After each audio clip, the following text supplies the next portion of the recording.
Chapter 41, Use of Words, Description of Ignorance. Rama said, Sage, I feel your speech to be as cooling and shining as the water of the milky sea. It is as deep and full as the vast ocean. Sometimes I am puzzled, other times I am enlightened by the variety of your discourse, as a rainy day is now hidden by a cloud, and again shines forth brightly with sunshine. I understand Brahma as infinite and inconceivable, and the life and light of all that exists.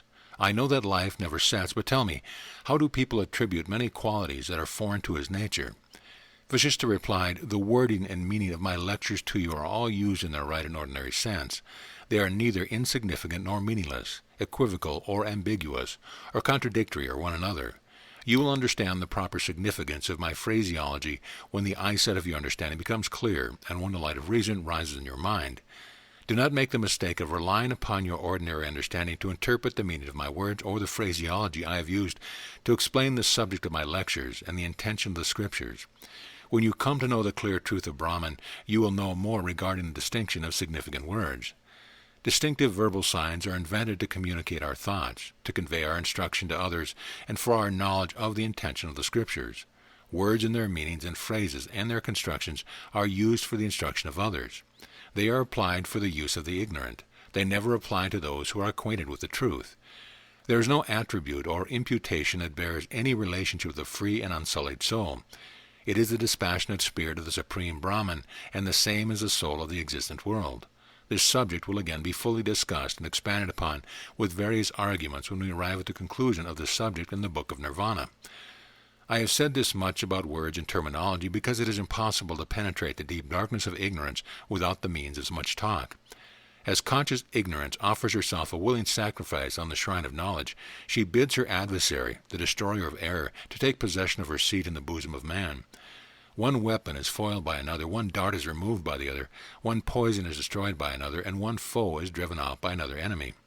So, Rama, the mutual destruction of error brings joy to the soul. It is hard to detect the error, but no sooner is it found than it is destroyed. It means the refutation of false doctrines by one another. Ignorance obscures the keenness of our insight and presents the false and gross world before us. We all view this wonderful universe, but we do not know what or how it is. Unobserved, it rushes to our view, but being examined with attention and keen observation, it flies away. We know it as a phantasm, and yet find it appearing with dimension and form before us. Oh, the wonderful enchantment that has spread out this world and made unreality appear as a sober reality to the knowledge of every one of us. This earth is distinct, widely extended superstructure, resting on the indistinct surface of an unknown foundation. He is the best of beings who has stretched this enchantment. When you are enlightened with the thought that all this is non-existent in reality, you will become the knower of the knowable God, and understand the meaning of my lecture. So long as you are not awakened to true knowledge, trust my words, and know this immensity to be the creature of the incorrigible and immovable ignorance. All this immensity that appears to sight is only the picture of your mistaken thought. It is all unsubstantial, only a mere manifestation of your deluded mind. He is entitled to liberation whose mind is certain of the reality of Brahman, and who knows the moving and unmoving figures outside to be the thoughts of the mind presented to the sight. The whole immensity of the earth is like a net set to catch the birds that are fleeting mind. It is as false as a landscape in a dream, an unreality that appears as real to the mind. He who looks upon the world without attachment to it is never subject to grief or sorrow or any account. He who thinks all these forms are formless sees the formless spirit. The forms of the formless spirit are the formation of ignorance. When the blemishes of passion and change do not belong even to great souls, how can these attributes relate to the greatest God? Attributes given to the Supreme Spirit are like dust thrown upon the surface of clear water. Only our thoughts attribute qualities to the inconceivable one, just as we attribute certain meaning to words that have no corresponding substance in reality. Custom establishes the meaning of words that continue to be inseparably joined with them. It is custom that determines the use of words in Scripture. As cloth cannot be thought of without its thread, so the soul is unintelligible without the medium of words giving its true definition. It is possible to gain knowledge of the soul from Scriptures without one being self-conscious of it, just as it is possible to cross the sea of ignorance by means of spiritual knowledge. Rama, when the soul is in any way polluted by the blemishes of ignorance, it is impossible to arrive at the state of what is called imperishable life and bliss. The existence of the world truly depends on the existence of the Supreme. Know this, and do not question how or where it came to exist. Let your thoughts be focused only on how to get rid of this unreality, for it is upon the disappearance of the unreality that you can know the real truth. Leave off thinking from where this came, how it is, and how it is destroyed at last. Believe that it is really nothing, only appearing without being actually seen. How can one know how this mistake makes unreality appear as reality when the mistake has taken a firm footing in his mind? Try your best to destroy your mistaken prejudice, and then you will know the truth. Truly, men who are freed from prejudice are the greatest heroes and the most learned in the world. Strive to destroy your harmful ignorance, or it is sure to overpower you as it does the rest of mankind. Let care lest your ignorance should enthrall you to the pain of repeated reincarnation. Know ignorance to be the root of all evil and companion of every vice. It creates a man's interest in what proves to be his peril. Quickly abandon this false view, the harmful cause of your fears and sorrows, and of your disease and dangers, and the germ of errors in the mind, and thereby cross this perilous ocean of the world. Chapter 42. From Brahman to Ordinary Mind, Producing Individual Souls. Vasistha continued, Rama, now hear what is the antidote against the widespread disease of ignorance and the raging epidemic of unreality, which vanished from view upon your close inspection of it. I am going to expand upon something I was going to mention earlier in Chapter 40 concerning the qualities of sattva, purity, and rajas, activity, in order to investigate the powers of the mind. The same Brahman, who is all-pervading, undecaying, and immortal, without beginning or end, and free from error, is known as intellectual light. The intellect, which is the body of Brahman, and has its vibration in itself, becomes agitated and condensed at intervals, like the translucent water of the ocean has its motion of itself, and becomes dense and thickened by its disturbance. As sea water is agitated in itself without any motion or excitement from without, so the Almighty Power exerts its force in itself throughout all eternity and infinity.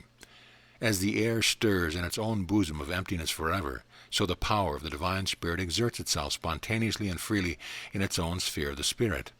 As a flame rises high of its own accord, so the power of the Spirit extends in itself in all directions. As a sea seems to move with its sparkling waters, reflecting the sun and moonbeams upon its surface, so the Almighty Spirit appears to shake with the fleeting reflections of creation in its bosom. As the sea sparkles with the golden beams of the starry sky, so the vast translucent soul of God shines with the light of its own intellectual sphere. As chains of pearly rays glitter to our sight in an empty sky, so diverse forms of things fly about in the vast emptiness of consciousness. These intellectual images, being pushed forward by the force of consciousness, begin to roll in its empty sphere like waves in the sea. These images, although inseparable from the consciousness of the Divine Spirit, yet seem to be apart from it, like light shining through the holes of needles and other openings. The universal omnipotence exhibits itself in these particular forms, as the moon shows her various crescent shapes in her different phases. Thus the intellectual power of the Supreme Spirit, coming to shine forth as light, refracts itself in various forms as the very many appearances of that great light. The Supreme Spirit, though conscious of its nature of infinity and indivisibility, yet assumes to itself the state of its individuality in every separate and limited form of created beings. When the Supreme Entity takes these several forms upon itself, it is immediately joined by a train of qualities and properties, with quantity, modality, and the like as followers in its train. Unsubstantial consciousness, deeming itself as a substance by being separated from the Supreme Soul, becomes divided into infinity like the waves of the seawater. As there is no material difference of the armlet and bracelet from the same gold with which they were made, so consciousness and the soul are one and the same thing. The thought makes the difference in their different modes. As there is no difference between one lamp and others that are lighted from the same light, so it is of all souls and intellects. They are alike in their nature, but differ only in their particular attributes. Consciousness, being put to action by the force of the soul on particular occasions, pursues its desires and the objects of its fancy. The same consciousness also, taking its form of will and action at different times and places, is called the embodied soul or spirit, and also known as the knower of the field. The witness consciousness is so named from its familiarity with the body and its knowledge of its inner and outward action. This being filled with its desires is designated as ego or selfishness, and this again being soiled by its fancies takes the name of understanding. Understanding leaning towards its wishes is called the mind, which when it is compacted for action takes the name of the senses or sensation. Next, the senses are furnished with their organs called the organs of sense, which being joined with the organs of action, the hands and feet, are together called the body. Thus the living soul, being tied to its thoughts and desires, and being trapped in the net of pain and sorrow, is called the heart, chitta, the memory aspect of the mind. Thus the gradual development of consciousness produces its successive results. These are the different states or conditions of the living soul, and not so many forms of it, but all these are the impurities of the soul. The living soul becomes associated with egoism in its embodied state, and this, being polluted by its egoistic understanding, becomes entangled in the net of selfish desires, which becomes the mind. The lustful mind becomes eager to graft itself in its consorts and offsprings, and to secure the false possession of the world to itself and without a rival. The tendencies of the mind pursue their desired objects, as the cow follows the lusty bull. The mind runs after its objects only to be polluted by them, as the sweet stream of the river meets the sea to become bitter and briny. Thus the mind, being polluted by its selfishness, loses the freedom of its will and becomes bound to its desire like silkworms in their cocoon. The mind exposes the body to confinement by its pursuit of its desire until it comes to feel the bitterness of its own bondage and the bitter regret of the conscious soul. Knowing itself to be enslaved, it bids farewell to the freedom of its thought and knowledge, and begets gross ignorance within itself, which rages and ranges free in the forest of the world with its horrible monstrous appearance. The mind, containing within itself the flame of its own desire, is consumed to death like a chained lion in a fire. It assumes to itself the agency of all its various acts under its subjection to a variety of desires. Thus it exposes itself to the changes of its states in this life and all its future birth. It labors continually under all of its eightfold states of understanding, namely knowledge, intelligence, activity, or active agency, and its egoism or selfishness, all of which are causes of all its sorrows. It is sometimes called nature, prakriti, or character, or the seat of self-delusion, maya. The mind is often converted to foulness, malas, and very often to activity. It is sometimes called bondage, and often synonymous with the heart-mind. It is also called ignorance, avidya, literally not knowledge, and also frequently identified with the will or volition. Know, Rama, that the heart-mind is tied to the earth by a chain of sorrow and misery. It is full to the brim with greed and grief, and it is the abode of passion. It is living dead with the cares of age and the fear of death, to which the world is subject. It is troubled with desires and disgust and stained by its ignorance and passion. It is infested with the prickly thorns of its wishes and the brambles of its act. It is quite forgettable of its origin and is beset by the evil of its own making. It is confined like a silkworm in its own cocoon, where it is doomed to dwell with its sorrow and pain. Although it is only a minute particle in its shape, it is the seat of endless hellfire. It is as minute as a soul, and yet appears as huge as the highest hill. This world is a forest of wild poisonous trees branching out with their fruits of decay and death. The snare of desire is stretched over the whole world. Its fruits are like those of Indian fig trees, which have no core or flavor within.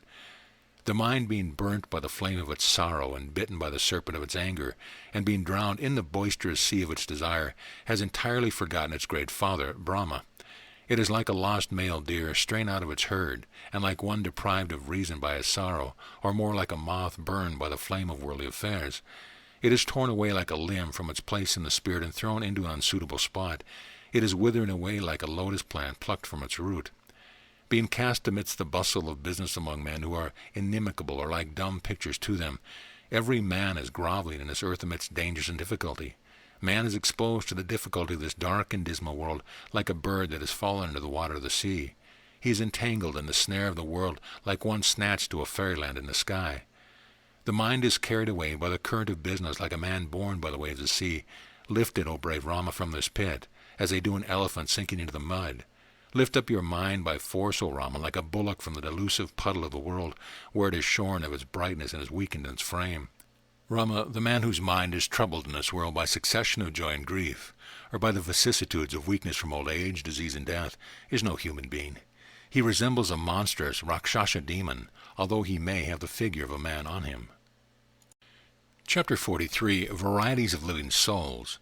Vasistha continued, Thus the living soul, being derived from Brahman, assumes itself the form of the mind and is tossed about with the thoughts and cares of the world. Then it is changed into thousands and millions of forms that it creates to itself in its imagination. It has undergone many prior births, and is in the course of migrating into many more. It will reincarnate into many more as multitudinous as the flitting particles of a waterfall. These atomic souls of living beings, being subjected to their desires by the great variety of their wishes, are made to wander under many forms to which they are bound by their desires. They wander constantly in different directions and in distant countries, both by land and water.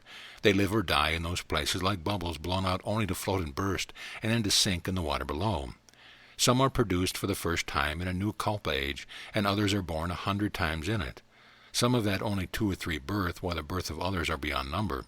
Some are yet unborn, and are to be born yet on earth, and many others have passed their birth by attainment of their liberation at last. Some are alive at present, and others are no more to be born. Some are born again and again for myriads of kalpas. Some remain in one state all along, and many in various states, repeatedly changing their forms and nature. Some are subjected to the great misery of hell, and some are destined to a little joy on earth. Some enjoy the great delights of the gods in heaven, and others are raised to the glory of the heavenly bodies above. Some are born as Kanaras, half-human, half-horse celestials, and Gandharvas, male nature spirits, and others as Vidyaharas, supernatural spirits, and huge serpents. Some appear in the forms of sun god, Indra, and Varuna, and others in those of the three-eyed Shiva and the lotus-born Brahma. Some become the Kushmanda demons and Vatala demon ghosts, and others as Yaksha, nature spirit, and Raksha, demon cannibals. Some again become the Brahmins in the ruling class, and others become Vaisyas, merchant class, and Shudras, worker caste. Some become Swapacha, low caste, and Chandala, outcast, and others as Kuratas and Puksha tribals. Some become the grass and greens of earth, and others as a seed of fruit and roots of vegetables, or as moth and butterflies in the air. Some are formed into varieties of herbs and creeping plants, and others into stones and rocks, some into jama and kadama trees, and others into sala, palm, and tamala forests. There are some placed in prosperous circumstance, become ministers and generals and rulers of states, while others are clad in rags and remain as religious recluse, munis and silent ermines in the woods. Some are born as snakes, serpents, worms, insects, and ants. There are others in the forms of great lions, big buffaloes, deer and goats, and fleet antelopes in forests. Some are begotten as storks and cranes, ruddy geese and cuckoos. Others become their pastures in the shape of lotuses, water lilies, and other aquatic shrubs and flowers. Some are brought forth as elephants and their cubs, and as a wild boar, bulls and asses. Others come into being as bees and beetles, flies and gadflies, gnats and mosquitoes. Many are born to difficulties and dangers, and many to prosperity and adversity. Some are placed in hell pits, and others in their heavenly abode. Some are situated in the stars, and some in the hollows of trees. Some move upon the wings of the winds, and others rest in the still air above or fly freely in the sky. Many dwell in the sunlight of the day, and many subsist under the moonbeams at night. There are others subsisting upon the beverages they draw from herb-like plants. Some are liberated in their lifetime and wander about freely on this earth. Others live in blissful states. Some are altogether free in their reliance in the Supreme Spirit. There are some that require long periods for their blessed and ultimate liberation. Others disbelieve the intellectuality and spirituality of mankind, and dislike being reduced to the singleness of the one soul, or to be reduced to their oneness or unity with the Supreme Soul. Some become regents of the skies above, and others roll down into the form of mighty streams. Some become females of beautiful appearance, and others as ugly hermaphrodites and freaks. Some are of enlightened understanding, and some are darkened in their minds. Some are preachers and lecturers of knowledge, and others are in ecstatic consciousness of samadhi. The living souls who are dominated by their desires are so powerless of themselves that they have forgotten their freedom and are fast chained to their wishes. They rove about the world, now flying up and then falling down in their hopes and fears. They are constantly tossed up and down like play balls, flung on all sides by the relentless hand of the playful death. Trapped in a hundredfold snare of desire and converted to the various forms of their wishes, they pass from one body to another, as birds fly from one tree to alight on another. The endless desire of the living soul, bred and led by the false imagination of the mind, have spread this enchanted snare of illusion, Maya, known by the name of the great world. Stupefied souls are doomed to wander about in the world like waters in a whirlpool, as long as they do not come to understand the true nature of their selves as self-same with the Supreme Self. Having known and seen the true self, by forsaking their false knowledge of the individual ego, they come to their consciousness of themselves as identical with the divine self. Having attained this in the process of time, they are released from their doom of revisiting this world of pain and sorrow. However, there are some unconscious beings who, in spite of their attainment of this knowledge, after passing into 100 lives in its various shapes, are so perverted in their nature that they have to return again to this earth. Some, after having attained high estates, fall down again by the lowness of their spirits, and appear in the shape of brute creatures, and at last have to fall into hell. There are some great-minded souls who, having proceeded from the state of Brahman, have to pass here a single life, after which they are absorbed into the Supreme Soul. There are multitudes of living beings in other worlds also, some of whom have become like the lotus-born Brahma and others as Shiva. There are others who have become like the gods or brute creatures in them, and there are snakes and other reptiles also in them, as well as in this earth. There are other worlds as obvious to view as this earth, and there are many such worlds that have gone by, and others are yet to appear. In the other worlds there are various other creatures of different shapes, produced by various unknown causes, and which have their growth and death like those on the earth. Some are produced as Gandharvas, and others as Yakshas. Some are generated as Sura demigods, and some other as Asura and Daitya gods. The manner and modes of life of the people in other parts of the globe are like those of men living in this part of the earth. All creatures move according to their own nature and mutual relations forevermore, like the waves and currents of a river move forward, following and followed by others in regular succession. The entire creation moves onward in eternal progression in its course of evolution and involution, and in its motion of ascent and descent like the waves of the ocean.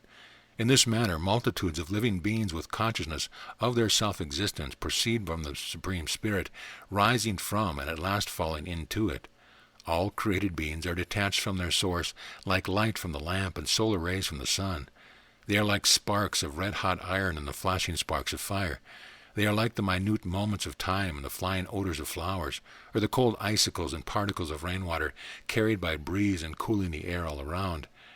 The flitting particles of life, flying from one spot to another and filling different bodies with animation, are at last absorbed into the mainspring of vitality from which they had risen. Particles of vital air, being thus spread out and scattered over the universe, come to assume the various forms of animated beings in all the world, but they are all mere creations of our ignorance. In reality, they are all like the rolling waves of water in the vast ocean of eternity. Chapter 44. Description of Brahma's self-birth. Rama asked, "Now I understand how particles of the divine spirit take the form of living souls, but I cannot conceive how it assumes the physical body composed of bones and ribs." Vasistha replied, "Why don't you know it, Rama, when I have explained it to you before? Where have you lost your deductive reasoning at arriving to the conclusion from these premises? All these physical bodies in the world and all these moving and unmoving persons and things are only false representations rising before us like the vision in our dreams. The phenomenal world differs from dreams only it is being longer and more delusive. It is like the optical illusion of seeing a double moon or seeing a mountain in the delusion of darkness. The enlightened mind, cleared of its drowsiness of ignorance and freed from the chain of its desires, views the world to be no more than a dream. The world is a creation naturally conceived in the imagination of all living souls. The world remains impressed upon the soul until the soul attains its final liberation. The fleeting essence of the soul is like the whirling current of the water, or like the germ of a seed, or more like the leaflets of a sprout. As the flower is contained in the branch and the fruit within its flower, so this creation of the imagination is contained in the receptacle of the mind.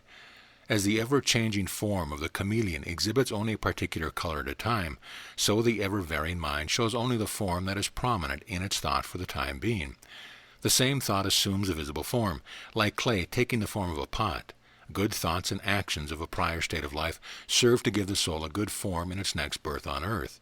We see the mighty lotus-born Brahma situated in the bud of that flower and find it to be the effect of the good thoughts he had in his mind.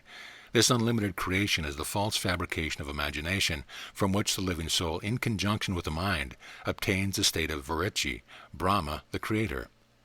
Rama said, "Sage, I need to be fully informed whether all other beings sprang from the same cause as Brahma, the lotus-born." Vasistha answered, "Let me tell you again, O long-armed Rama, how Brahma has a body. From this example you will learn about the existence of the world. The Supreme Soul, which is unlimited by time or space, of his own will, and by the power of his omnipotence, takes the limited forms of time and space upon himself. The same becomes a living soul, and is filled with various desires in itself of becoming many. When this limited power, which is Brahma, thinks on the state of his having been the cosmic egg in his former state of existence in the prior kalpa, he is immediately transformed to that state which is in his mind, and which is ever busy with its thoughts and imagination. First it thinks of a clear sky, the receptacle of sound, which is perceptible by the auditory organs. This thought, being condensed in the mind, makes it vibrate like the wind does the air. Then it thinks about the vibrations of air, which are the objects of feeling. Through the porous skin in the mind, it is moved by the thoughts of air and wind to assume that form which is invisible to the naked eye. The condensation of the elements of air and wind together produce the idea of light, which is the cause of sight, and which has colors and form for its objects. Thus the mind, moved by its triple thought of air, wind, and light, produces the property of fire. These immediately join to produce the idea of coldness, a property of water. Then the mind forms the idea of the four elements of air, wind, fire, and water. These unite together, produce the gross form of earth, the receptacle of scent.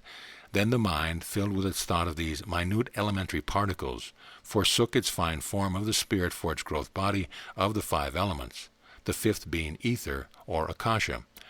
The mind saw this body shining like a spark of fire in the sky, which joined with its sense of self, ego, and understanding, formed its personality. This is called the spiritual body within the eightfold embodiment: earth, water, fire, air, space, mind, intellect, and identity.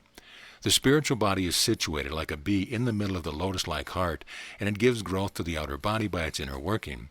It is thickened by the action and internal heating process of the heart, like the bell fruit or wood apple. The outer body receives the quality of the inner mind, just as a jewel shines with the luster of the little particle of gold melted and infused within. The quality of the inner soul or mind manifests itself in the outer body in the same way as the quality of a seed appears in the form and taste of its fruit. Then the mind dwells upon the thoughts of its action, which are expressed in different organs and actions of the body, all produced by the motion of inner thought and act, just like tree leaves and branches are projected by the inner process and operation of the seed. Its thoughts of up and down lift and lower its head and feet upward and downward. Its thoughts of both sides extend its two arms to the right and left. Its thought of backward and forward place its back behind and its breast and belly before. The hairs on the head and fingers on the hand are like the filaments and twigs of trees. In this manner did Brahma, who was called a Muni, and a mental being because his body sprung from his mind, produce the different parts of his body according to his thoughts of their usefulness to him. He brought the body and its limbs to compactness, just as the season brings their fruit and grains to perfection. Thus everything is perfected in time, and all beings have their beautiful bodies and figures.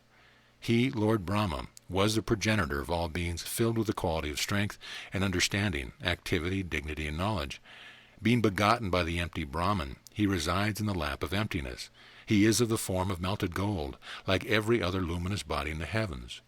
Though situated in the Supreme, yet the mind of Brahma is liable to the mistakes of his own making, and at times it quite forgets, having no beginning, middle, or end like his source. Sometimes the Lord thinks he is identical with the waters that existed in his mind before creation, at another as the cosmic egg, which was as bright as the fire of universal destruction. Sometimes the Lord thinks he is a dark forest that covered the earth before the creation of living animals, and then as a lotus bed. Afterwards he became many forms at each phase and epoch of creation. Thus Brahma became the preserver of many kinds of beings, which he created of his own will from his mind at each stage or kalpa period. Of these beings Brahma was the first that issued from Brahman himself. When Brahma was first begotten, he remained in his happy state of unconsciousness and forgetfulness, but being delivered from his mental inactivity in the womb, he came to see the light. He took a physical body with its breathing and respiration. It was covered with pores of hair and furnished with gums and 32 teeth. It had the 3 pots of shin bones, thighs, and backbone standing on feet below, with the 5 airs, 5 partitions, 9 cavities, and a smooth skin covering all limbs. It is accompanied by twice 10 fingers in their nails, and with a couple of arms and palms and 2 or more hands and eyes. The body is the nest of the bird of the mind, and it is the hole of the snake of lust. It is the cave of the goblin of greediness and the den of the lion of life. It is a chain at the feet of the elephant of pride, and is a lake of the lotuses of our desire. The Lord Brahma looked upon his handsome body and saw that it was good. Then the Lord thought in himself, from his view of the 3 times of the past, present, and future, and from his sight of the vault of heaven with a dark mist like a swarm of flying locusts, what is this boundless space? What had it been before? How did I come into being? Thus pondering in himself, he was enlightened in his soul. He saw in his mind the different past creations and recollected the various religions and their various sects which had grown upon earth, each one after the other. He produced the holy Vedas as spring does its flowers. He formed with ease all varieties of creature from their archetypes in his mind. He set them in their various laws and customs for their temporal and spiritual welfare, and as he saw them in the city of his mind. From their prototypes in his eternal mind, Brahma thought upon the innumerable varieties of scriptures which had existed before, and all of which came to exist on earth in their visible forms, like flowers springing from the womb of spring season. Thus, O Rama, did Brahma take upon himself the form of the lotus-born, and create by his activity all the different creatures, form the models of them that existed in his mind, and which took their various forms in the visible world at his will. Chapter 45. Dependence of all on God. Nothing is lost which does not exist. Vasistha continued, the world appears as substantial, but has nothing substantive in it. It is all an emptiness, a mere representation of images, an aimless digression of the mind. Neither time nor space is filled by any world at all, but by the Great Spirit, who has no form except that of a vacuum. This is all imaginary, and as visionary as a city seen in a dream. Whatever is seen anywhere is fallacy existing in infinite emptiness. It is a painting without its base, a vision of unreality. It is an uncreated creation, and a multicolored picture without its canvas. The imagination of the mind has stretched the three worlds and made the many bodies contained in them. Memory is the cause of these creations, as the eyesight is the cause of vision. The spectacle and display of the world is like a false representation, like the elevation and depression in a painting. They are not distinct from the Supreme Spirit in which they are situated, as buildings stand on their foundation. The mind has made the body for its own home, as some silkworms build their cocoons. The soul also has its sheath. There is nothing which the mind cannot get or build in its empty imagination, however difficult or unattainable it may appear to be. What impossibility is there when the mind in its secluded cell possesses the same powers that reside in omnipotence? It is not impossible, O Rama, for anything to be or not to be at any time or always, when there is the omnipotent Lord who can create or annihilate all things in his will. Remember that if the mind is empowered to make its own body and to form others in its imagination, how much more is the power of the Almighty to make and unmake all things at his will? It is divine will that has brought the gods, demigods, and all mankind into existence. It is by the cessation of the will that they cease to exist, as a lamp is extinguished for lack of oil. See the sky and all things under it to be displayed by divine will, and understand the universe as the visionary scene of your dream laid open to your sight. There is nothing that is born or dies here at any time, because everything is a nothing in its truest sense. There is nothing that becomes more or less in any way when there is nothing in existence. How can soul have a body when it is bodiless? How can the soul be divided when it is undivided whole? Rama, by your keen-sightedness you see that all bodies are bodiless. As the mirage is made of appear by the heat of the sun, so do these false appearances seem as true to you from the certainty of your individual mind. So also Brahma and others are only creatures of your fancy. They are as false as the sight of two moons in the sky by your false imagination. It is the great fallacy of your mind that represents these false forms of the world before you. As the passenger in a boat sees the fixed objects on earth to be moving around him, so these varieties of visible objects offer themselves to your view. Know the world is an enchanted scene presented by the magic of your error, Maya. It is a fabrication of the working of your mind. It is a nothing, though appearing as reality. All this world is Brahman. What else is there beside him? What other adjunct can he have? What is that? From where did it come, and where is it located? That this is a mountain and that this is a tree are appendages affixed by our error and mistakes. It is the prejudgment of our mind that makes unreality appear as a reality.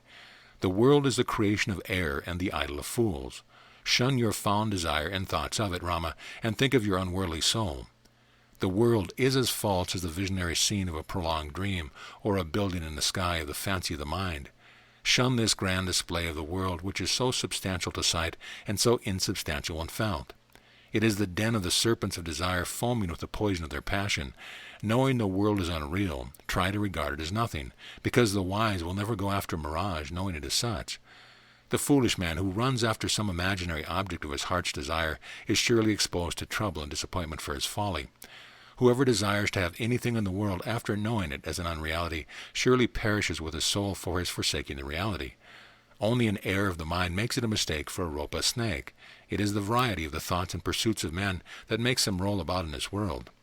When some vain thought labors in the mind, like the moon appearing to move under water, it deceives only little children, not the wise like yourself. He who pursues virtues for his future happiness surely kindles the fire of his intelligence to destroy the frost of his ignorance. All gross bodies seen here in this world are creatures of the working of the mind, like building castles in the sky in our thoughts. It is the heart's desire that produces these things, as it is lack of desire that destroys them all. The unrealities appear as true like fairylands appearing to view. Know, Rama, that nothing that exists is lost upon the dissolution of the world, and nothing which is non-existent of its nature can ever come into existence. Tell me, Rama, what things are entire or broken, or are growing or decaying, when these ideas are only the formation of your sound or unsound mind, or the working of your fancy? Children make and break their toy dolls of clay at will. In the same way, the mind raises and erases its thoughts of all things in the world. As nothing is lost or drowned in the magical trick of a conjure, so nothing is dead or dissolved in the magical sea of this world. The unrealities being all untrue, it is true that nothing is lost by their loss. Hence there is no cause for our joy or sorrow in this unreal world. If the world is altogether an unreality, I do not know that there could be lost in it. And if nothing whatever is really lost in it, what reason can there be for the wise to sorrow for it? If God is the only absolute existence, what else is there for us to lose? The whole universe being full with Brahman, there can be no cause for any joy or sorrow for anything whatever. If the unreality can never come into existence, it cannot have its growth. What cause is there of our sorrow for their lack of growth or existence? Thus everything is only unreal and merely a cause of our delusion. What can a wise man have to desire that may be reckoned as the best boon for us? But when all this is taken in the sense of being full with the divine spirit, what thing is there so trifling for a wise man to dispose or refuse to take? But he who considers the world as an unreality is never subject to joy or sorrow at his gain or loss of anything. Only the ignorant are elated or depressed at the one or the other. That which was not before, nor will remain afterwards, is likewise the same nothingness at present. Therefore, who desires the non-existent is said in the Scriptures to be nothing himself. What was before and what will be in the end, the same is in being even now. Therefore, what is always in being is that entity alone that is seen everywhere and at all times. There are the unreal sky and moon and stars seen underneath the water. It is only a deluded child who likes to look at them, but never the wise. Children take a liking for light, empty and flashing trinkets, which are of no good or use to them or anyone else. Children prefer to be sad at their loss rather than derive any good from their gain whatever. Therefore, O lotus-eyed Rama, do act like a child, but conduct yourself like the wise, by looking at these fleeting trinkets as ever impermanent. Rely on the everlasting alone. Rama, do not be sad or sorry to learn that all these, together with yourself and myself, are nothing in reality. Do not be glad or joyful to know that all these and ourselves are real entities, but consider alike whether these be or not be, because it is the one being that becomes and unbecomes anything. It is the only being that becomes all things. Valmiki said, as the sage was explaining in this manner, the day glided away in its dusk, the sun departed to its eventide and evening service, and with him the assembly parted by their evening ablutions and rest. After, with the rising sun, they assembled again in the court. Chapter 46. Description of Living Liberation. Vasistha said, no man knows sorrow as long as he is in possession of his pleasant home, family, and wealth. But knowing them to be short-lived enchantment and accompaniment, why should he be sorrowful when they disappear? What pleasure or pain can one derive either from the grandeur or destruction of his castle in the sky? What cause for joy can he have in his ignorant children, or of sorrow upon their death? What joy is there in the increase of our wealth or family, seeing them as the increasing mirage of water which can never satisfy the thirsty? There is increase of care with the increase of wealth and family. There is no happiness in the increase of worldly possessions and affections. The abundance of carnal enjoyment, which are delightful to the ignorant sensualist, is quite distasteful and disgusting to the absentious, wise, and learned. The wise seek their lasting welfare. What joy do the wise have in the possession of temporary wealth and family, to which they are quite indifferent? Therefore, O Rama, be truly wise in your conduct in this world. Shun the transient as they are transitory, and lay hold of whatever offers itself to you. Renunciation of what is not had and enjoyment of what one has are the true characteristics of the wise and learned. Take care of this bewildering world where your enemies lurk in many deceitful shapes. Conduct yourself as a wise man evading the dangers that wait upon the unwise. They are great fools who do not look deeply into things and who think the world is without any fraud or guile. Fools are led by the deceitful speech or cheats to fall into the temptation of the world. Men of right understanding place no reliance in them, nor do they plunge themselves into the pit of error. He who knows the unrealities and who places no reliance in anything is said to have mastered all knowledge and is never liable to error. He who knows himself to be as frail as anything in this frail world, who has his faith in neither, is never liable to fall in error of taking either of them for real. Placed between the unreality and reality of this and the next life, you must have the good sense to stick to the truth and neither wholly reject nor stick to this or that. Though engaged in business, yet, O Rama, you must remain quite indifferent to all things, because the indifferent without desire are truly happy in this world. He who has nothing to desire or leave, but lives as he is obliged to live, has his intellect sustained like the lotus leaf to which dripping waters never stick. Let your accessory organs manage your outward affairs or not, but keep your impassive soul quite unconcerned with all. Do not let your mind be plunged and deeply engaged with the objects of sense by vainly thinking they are your property and possession, but manage them or not with other detachment of your mind. Rama, when you come to feel that the objects of the sense have ceased to give any relish to your soul, then you shall know that you have reached the acme of the spiritual knowledge and passed over the boisterous sea of the world. The embodied or disembodied soul, whether living or dead, that has ceased to have any taste for sensuous enjoyment, has attained its liberation without it wishing for it. Rama, try by your superior intelligence to separate your mind from its desire, just like they extract perfume from flowers. They who have not been swept away by the waves of their desires into the middle of this world ocean are said to have got over it, but others are no doubt drowned and lost in it. Sharpen your understanding like the edge of a razor, use it to erase the weeds of doubt, and after scanning the nature of the soul, enter into your spiritual state of blessedness. Move about those who are attained true knowledge and who have elevated their minds with true wisdom. Do not act as the ignorant worldling who is mindful of the present state and unmindful of the future.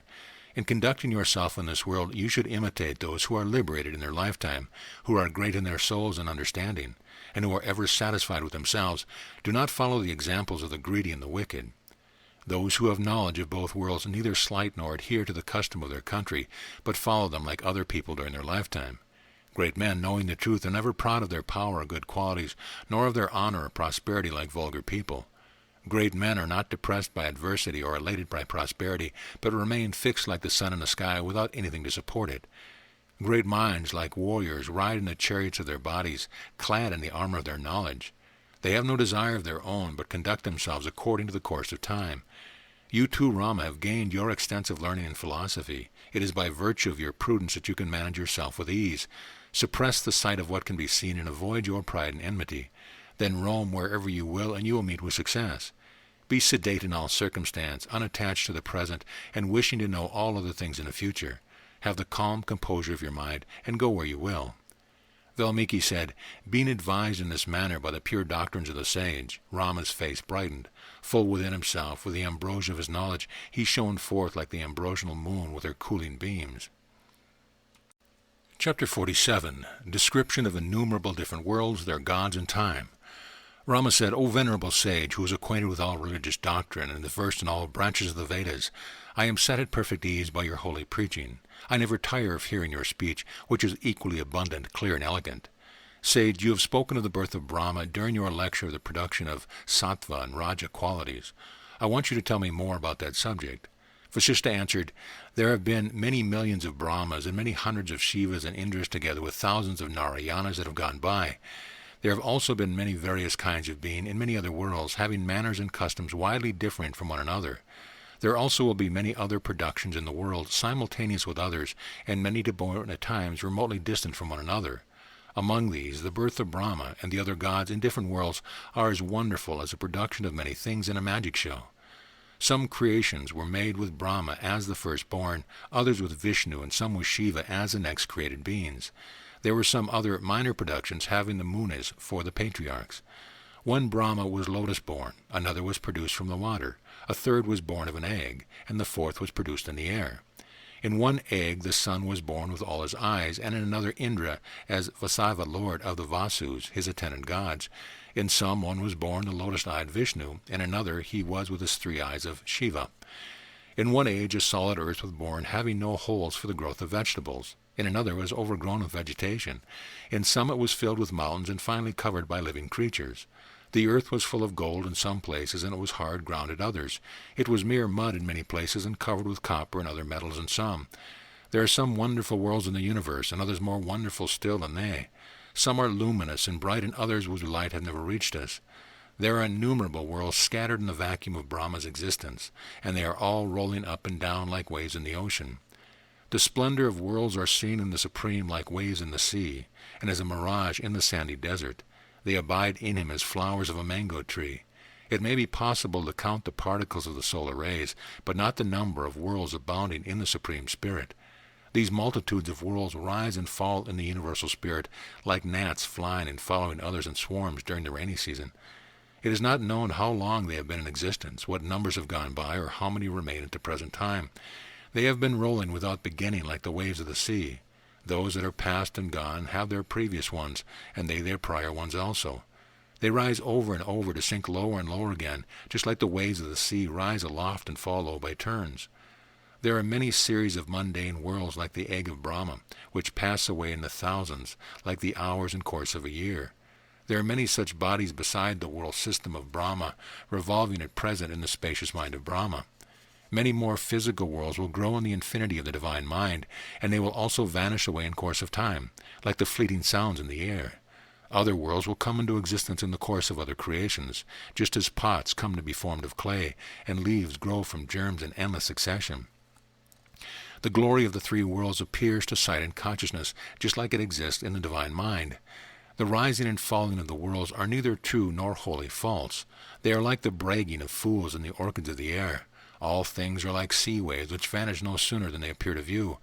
They are all like paintings impressed on the mind. The world is a perspective, and all things are only paintings in it. Without the canvas of the mind they are not. They are represented in it like figures on a canvas. Those learned in divine knowledge consider creations proceeding from the Spirit of God, like showers of rain falling from water contained in the clouds. Visible creation is no more distinct from God than seawater exuding from the earth and the earth itself, or the leaves and seeds of the simul tree from the tree itself. All created things that you see in their gross or subtle forms have proceeded from the emptiness of the divine mind. They are strung together like a rosary of large and small gems and beads. Sometimes the subtle air is solidified in a form of atmosphere, and from that is produced the great Brahma, thence called the airborne Lord of creatures. Sometimes the atmospheric air is condensed into a solid form, and that gives birth to Brahma under the title of the atmospheric Lord of creation. At another time light is thickened into a luminous body, and thence is born another Brahma bearing the name of the luminous Lord of all creatures. Again, water condensed at another time produces another Brahma designated the watery Lord of creation. Sometimes the particles of earth take a denser form and produce a Brahma known as the earthly Brahma. By extraction of the essences of these four Brahmas, a fifth is formed under the name of the fivefold Brahma, who is the creation of the present world. Sometimes by the condensation of water, air, or heat, a being is produced in the form of male or female. Sometimes from the speaking mouth of this being, and from his feet and back and the eyes, different men are produced under the names of Brahmins, Kshatriyas, Vaishyas, and Shudras, the four castes of priests, rulers, and warriors, those engaged in business and workers. Sometimes the great being caused a lotus to grow out of his navel, in which is born the great Brahma, known as the lotus-born. All these theories of creation are idle dreams, false as the dreams in our sleeping state. They are the reveries of fancy like the whirling currents of water. Tell me, what do you think of these theories in your own judgment? Do they not appear like stories told to children? Sometimes they imagine a being produced in a pure emptiness of the divine mind. This they call the golden and mundane egg, which gave birth to the egg-born Brahma. It is also said that the first and divine male cast his seed in the water, which grows up into lotus flowers, which they call the great world. This lotus is the great womb of the birth of Brahma, and at another time of the sun also. Sometimes the god Varuna and Vaya are born of it, and therefore they are called egg-born. Thus Rama are the different accounts of the production of Brahma the Creator. Equally various are the description of this unsolid and unsubstantial creation. I have already told you about the creation of one of these Brahmas, and mentioned the production of others without specifying their several works. It is agreed by all that creation is only the development of divine mind, although I have described various processes of its production for your acquaintance. The pure, Satwiki, and other productions of which I told you before have all come to existence in the manner I have described for you. Now know the endless succession of all things in the world. Creation is followed by destruction, like pleasure is followed by pain, and ignorance is followed by knowledge, and bondage by liberation. Past creations and objects of affection being gone, others come to rise in future, as lamps at home are lit and extinguished by turns. The production and destruction of all bodies are like those of Brahma and the lamps. They assume their forms in their time, but become an undistinguishable mass after death. The 4 ages of the world, namely the Satya, Treta, Dwapara, and Kali Yugas, the golden, silver, brass, and iron ages, revolve in endless rotation, like the wheel of a potter or any other engine. The Manvantaras, ages of Manu, 14 to a day of Brahma, and kalpa cycles succeed one another like day and night, morning and evening, and the times of work follow those of rest. All worlds and things are under the subjection of time. They are subject to repeated succession, and there is nothing without its rotation. They all proceed of their nature from the vacuum of divine consciousness, like sparks of fire flash from a red-hot iron. All things once manifest are next concealed in a divine mind, just as a season's fruit and flowers disappear after their appearance in season. All productions are only fluctuations of the mind of the Supreme Spirit. Their appearance to our view are like the sight of two moons to weak eyes. In its consciousness alone that exhibits those appearances to our view. They are always situated in consciousness, though they appear outside it like beams from an inner disk. Rama, know that the world is never in existence. It is a motionless show of the power that resides in the Supreme Spirit. It is never as it appears to you, but quite a different thing from what it seems to be. It is a show that depends on the power of the Omnipotent. The conclusion of the learned holds good to the present time. What world exists since the great will of God? There is no more any other world to come into existence in future. All this is Brahman to the intelligent, and there is no such thing as the world, which is a mere theory of the unintelligent. The unwise considers the world as eternal from the continued uniformity of its course, but the effect of the everlasting air raises the false supposition of the world. It is their theory of repeated reincarnation. They cannot say anything otherwise, but must conclude the world as such in order to keep pace with their doctrine. But it has to be wondered, if they see the constant perishable nature of all things around, why do they not consider the world to be destructible? So others, the Samkhyas, seeing the continuous course of the sun and moon, and the stability of mountains and seas all about, conclude from these false analogies that the world is indestructible. There can be nothing whatever which does not reside in the wide expanse of the divine mind, but as these are only the conception of the mind, they can never have any visible or separate form of existence. All these appear in repetition, and also repeated is the course of our birth and death, as those of pain and pleasure follow one another, and our rest and actions follow each other forevermore. The same vacuum and these quarters of the sky, with all the seas and mountains, appear in the recurrent course of creation, with their various colors like sunshine seen through the chink of a wall. Gods and demigods appear again and again, and all people come and depart by turns. Bondage and liberation are ever recurrent, and Indras and Somas ever reappear to view. The god Narayana and the demigods appear by turns, and the sky is always revolving with the regions on all its sides, the sun and moon, clouds and wind. Heaven and earth appear like a lotus flower full open to view, having Mount Meru for its seed core and Saya Peak for its filament. The sun resumes his course in the maze of the sky like a lion and destroys the thick darkness with his rays, just as a lion kills a huge elephant with his beaming nails. See again the moving moon shining with her bright beams, resembling the white filaments of flowers, and anointing the face of the ethereal goddess with sweet ambrosial light borne by the air and breezes of heaven.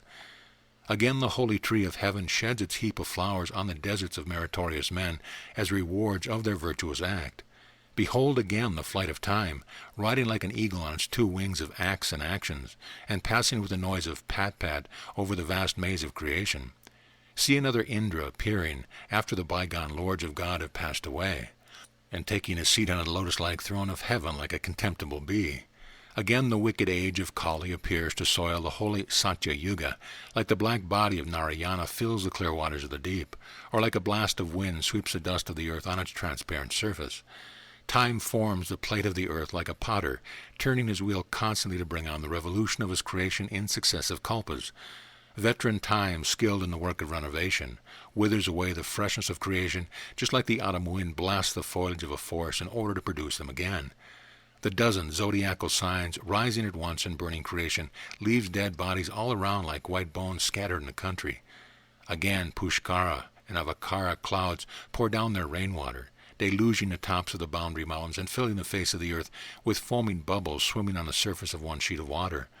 After the waters have subsided and the winds have ceased to blow, the world appears as a vast vacuum void of all beings. Again we see living beings filling the earth and feeding for some years upon the moisture of its vegetation, leaving their decayed bodies and being mixed up with their souls in the universal spirit. Again, at other times, the divine mind stretches out other creations, and these are drawn like pictures of fairylands on the canvas of a vacuum. Again creation appears to view, and again it is submerged in the waters of the flood, both of which follow one another like the axle of a wheel. Now, Rama, consider whether there is any stability of anything in this revolutionary world other than it being a maze of continuous delusion. The revolution of the world resembles a hallucination of Dasura's mind. It is a fantasy without any solidity to it. The world appearing so extensive and thickly peopled is only a fancied unreality, like the false appearance of two moons in the sky. Though appearing as real by our ignorance of its nature, it is made of unreality, is not worth reliance. Chapter 48, Story of Dasura. He receives Agni's boon to live treetop. Vasistha continued, all worldly men who are engaged in various activities and who are perverted in their understanding with desire of wealth and enjoyment can never learn the truth until they get rid of their worldliness. Only he who has cultivated his understanding and subdued his sensual organs can perceive the error of the world, as one knows a bell fruit held in his hand. Any rational being who properly sees the error of this world will forsake his delusion of egoism like a snake casts off his skin. Thus, being unaware of his selfishness, he has no more to be born. He is like a fried grain that can never germinate, though it be sown in the field and lie there forever. It is pitiful that ignorant men take so much pain for the preservation of their bodies, which are ever subject to disease and dangers, and are liable to perish today or tomorrow, all at the expense of their souls. Therefore, O Rama, do not take so much care for the dull body like the ignorant, but regard only for the welfare of your soul. Rama said, tell me, sage, the story of Dasura, which illustrates the visionary and air-drowned form of this rotating universe all hollow within. Vasistha replied, hear me repeat for you, O Rama, the story of Dasura. It is an illustration of the delusive form of the world, which is no more than the built-in-the-air utopia of our brain. On the surface of this land there is a great and wealthy province of Magadha, which is full of flower trees of all kinds. There is a forest of wide extending kadamit groves, which was the pleasant prey-ground of charming birds of various sorts and colors. Here the wide fields were full of corn and grain. The edges of the land were filled with groves and trees, and stream banks were filled with blooming lotuses and water lilies. The groves resounded with the melodious strains of country girls, and the plains were filled with blades of blossoms bedewed by the nightly frost and appearing as the arrow of the god of love. Here at the foot of the mountain, decked with carnerka flowers, and beset by rows of plantain plants and kadamba trees, was a secluded spot overgrown with moss and shrubs. It was sprinkled over with the reddish dust of crimson flowers carried by the winds, and was resonant to the warbling of the waterfowl singing in unison with the melodious strains of aquatic cranes. On a sacred hill overhanging that spot there rose a kadamba tree crowded by birds of various kinds. Thereon it dwelt a holy sage of great austerity. He was known by the name of Dasura. He was engaged in austere penance, sitting on a branch of his kadamba tree with his exalted soul devoid of passion. Rama said, I want to know, O sage, from where and how did the hermit come to dwell in that forest, and why he is sitting on that tall kadamba tree? Vasistha replied, his father was a renowned sage, Sharaloma, who lived on the same mountain and resembled the great Brahma in his abstract meditation. Like Kacha, the only child of Bripashati, the preceptor of the gods, Dasura was the only son of Saraloma. From his boyhood, he and his father came to dwell in the forest. Saraloma lived many years in this way until he left his mortal frame for his heavenly abode, as a bird quits its nest to fly into the air. Dasura, being left alone in that lonely forest, wept bitterly and lamented over the loss of his father, with wailing as loud as the shrieks of a heron upon separation from its mate. Being deprived of both his parents, he was full of sorrow and grief in his mind. He began to fade away like the lotus blossom in winter. He was seen in a sad plight by the woodland god of the forest, who, taking compassion on the forlorn youth, approached him unseen and said in an audible voice, O sage, son of the sage, why do you weep like the ignorant? Why are you so dejected, knowing the instability of worldly things? In this frail world everything is unstable. The course of nature is for all things to be born, live, then perish into nothingness. Whatever is seen here from the great Brahma down to the meanest object is all doomed to perish beyond a doubt. Therefore do not wail at the death of your father, but know that like the rising and falling sun, everything is destined to its rise and fall. Hearing this audible voice, the youth wiped his eyes and red hot with weeping and held his silence like the screaming peacock at the loud sound of the clouds. He got up and devoutly performed the funeral ceremonies for his father, then set his mind to the success of his steady devotion. He engaged in austerities according to the Brahman law and discharged his ceremonial rites according to the old Vedic Sutra ritual to accomplish the sundry vows. But not knowing the noble Brahman, his mind could not find rest in this ceremonial act or find purity on the surface of the stainless earth. Not knowing that the world was full with divine spirit and holiness of the earth is in every place, he thought the ground polluted and did not find his rest anywhere. Therefore, of his own accord, he made a vow to sit on a branch of a tree, which he believed was untainted with the pollution of the earth. He thought, I will perform my austerities on these branching trees, and repose myself like birds and woodland spirits of the branches and leaves of the trees. Thus, sitting on high, he lit a burning fire underneath him, and he was going to offer oblation of living flesh on it by parting bits of his shoulder blade mixed with blood. Agni, the god of fire, thought in himself that because fire is mouth through which the gods receive their food, the offering of a Brahman's flesh would completely burn down their faces. Thinking so, the god of fire appeared before him in his full blaze, like a bright sun appears before the Lord of speech. Agni uttered gently, saying, Young Brahman, accept your desired boon from me, as a shopkeeper takes out his treasure from the safe in which it is deposited. Being thus approached by the god, the Brahman boy saluted him with a laudatory hymn. After adoring him with suitable offering of flowers, the boy addressed him in the following manner, Lord, I find no holy place upon earth. It is full of iniquity and sinful beings. Therefore I pray that you make the tops of the tree the only places where I live. Being so asked by the Brahmin boy, the god pronounced, Be it so, from his flaming mouth, and vanished from sight. As the god disappeared from before him like daylight from the face of the lotus flower, the son of the sage was fully satisfied with his desired boon. His face shone like the full moon, conscious of the success of his desire. His gladdened countenance brightened with his blooming smile, just as the white lotus, as soon as it perceives the smiling moonbeams falling upon it, blushes with its smiling petals. Chapter 49. Description of Dasura's Kadamba forest.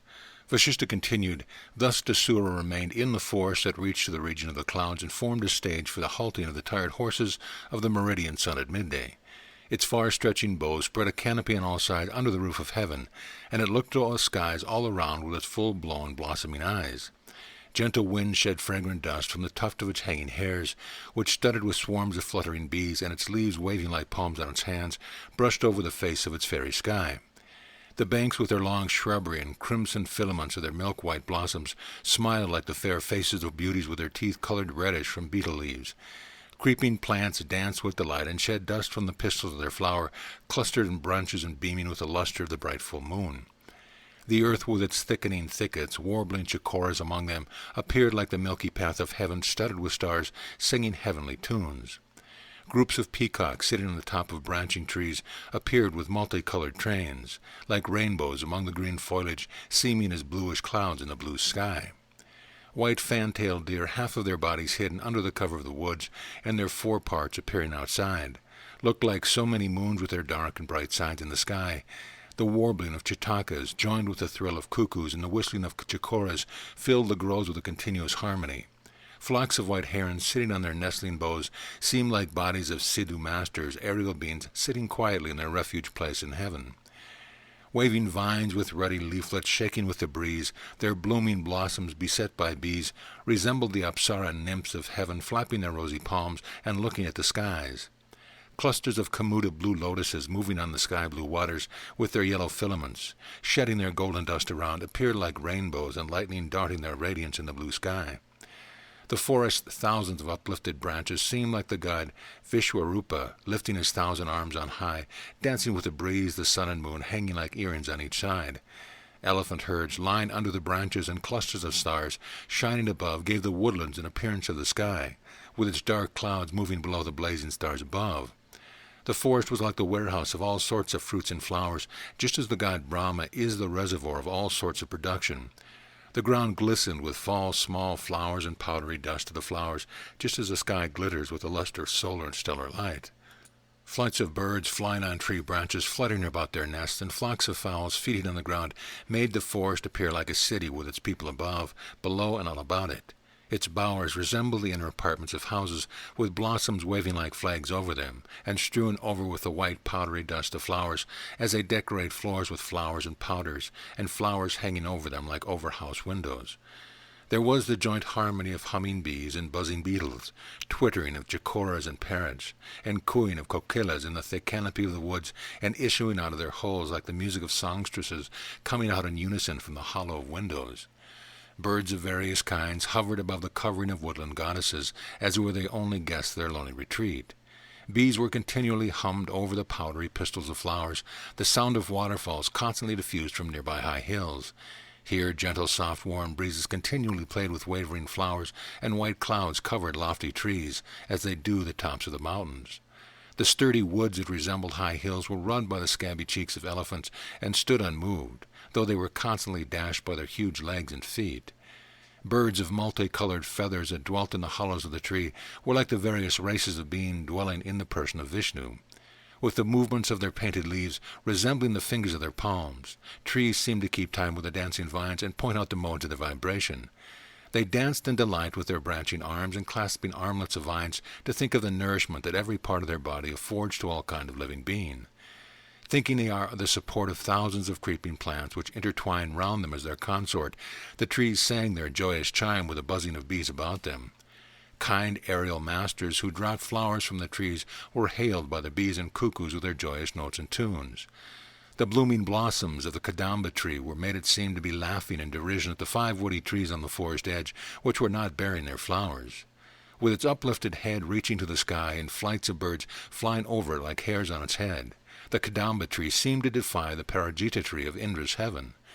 A swarm of bees thronged all about the kadamba tree gave it the appearance of a 1,000-eyed Indra, with whom it competed with its greater number of eyes.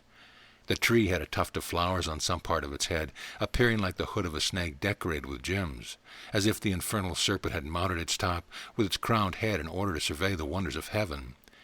Smeared with the pollen of its flowers, the tree appeared like the god Shiva anointed with his powdered ash, while its shady dwelling overhung with luscious fruits refreshing passing travelers with rest and repast. The kadamba tree was like the Nandana garden of paradise, having alcoves under its thickening branches and caves formed by flowery vines below it, while the birds of heaven hovered about like its perpetual inhabitants. Chapter 50. Dasura's Survey of the Heavens. Vasistha continued. Dasura remained in his flowery tree as if he lived on a hill of flowers. In his mind he felt the delight which flowering spring and its fruit could infuse in his heart. He mounted and sat over the high and airy treetop, and looked on all sides like the god Vishnu surveying the world. There, sitting on a branch that reached to the sky, he engaged in his tapas, devoid of fear and desire. From this his leafy and easy couch of repose he cast his curious eyes to see the wonders of nature on all sides. He saw a river at a distance, glittering like a necklace of gold. He saw the summits of distant hills rising like nipples on the breast of the earth. The fair face of the sky appeared like the face of a fairy covered with the blue veil of a cloud. The green leaves of trees were like the green garb of this fairy, and clusters of flowers were like garlands on her head. Distant lakes appearing like water pots were decorated by their aquatic plants and flowers. The fragrance of blooming lotuses seemed like the fairy's sweet breathing, and the gurgling of the waterfall sounded like trinkets fastened to her feet. The trees touching the skies were like the hairs of her body, the thick forest resembled her thighs, and the orbs of the sun and moon were like earring hanging from her ears. Fields of grain seemed like the dots on her sandal paste, and the rising hills were like her breasts covered by a cloudy cloak on her top. The seas with their shining waters were her mirrors that reflected the rays from the jewel on her starry frame. The season's fruit and flowers were like embroidery on her bodice, and the rays of the sun and moon were like powders of sandalwood paste over her body. Clouds covering the landscape were her garment, and trees and plants on the forest edge were as the fringe or the skirts of her dress. In this manner he saw all 10 sides of heaven full with the form of a fairy queen. Chapter 51. Dasura begets a son. Vasistha continued. Dasura remained as an ascetic in his hermitage in that forest. He was known as Kadamba Dasura, and he was a giant of austere penance. Sitting on the leaves of the vine growing on the branch of that tree, he looked up to heaven. Then, sitting himself in a lotus posture, he called his mind back to himself. Unacquainted with spiritual adoration and unpracticed as a ceremonial ritual, he started to perform his mental sacrifice with a desire of gaining its reward. Sitting on the leaves of the vines in his aerial seat, he employed his inner spirit and mind to discharge his sacrificial rites of the sacred fire and horse sacrifice. For the space of full 10 years he continued there in his act of satisfying the gods with his mental sacrifice of the bull, horse, and human immolations, their reward in his mind. In process of time his mind was purified and expanded, and he gained the knowledge of the beautification of the soul. His ignorance being dispelled, his heart became purified of the dirt of worldly desire. He came to behold a woodland goddess standing beside his leafy and mossy seat. She was a body of light and dressed in the robe of flowers. Her form and face were beautiful to behold, and her large bright eyes turned wistfully towards him. Her body breathed the fragrance of the blue lotus, and her figure charmed his innermost soul. Then he spoke to the goddess standing before him, her eyes demurely looking down. What are you, O tender lady who looks like a vine covered with flowers? You defy Kama, the god of love, with your beautiful form and eyes resembling lotus petals. Why do you stand like a forest nymph, a goddess befriending flowering vines?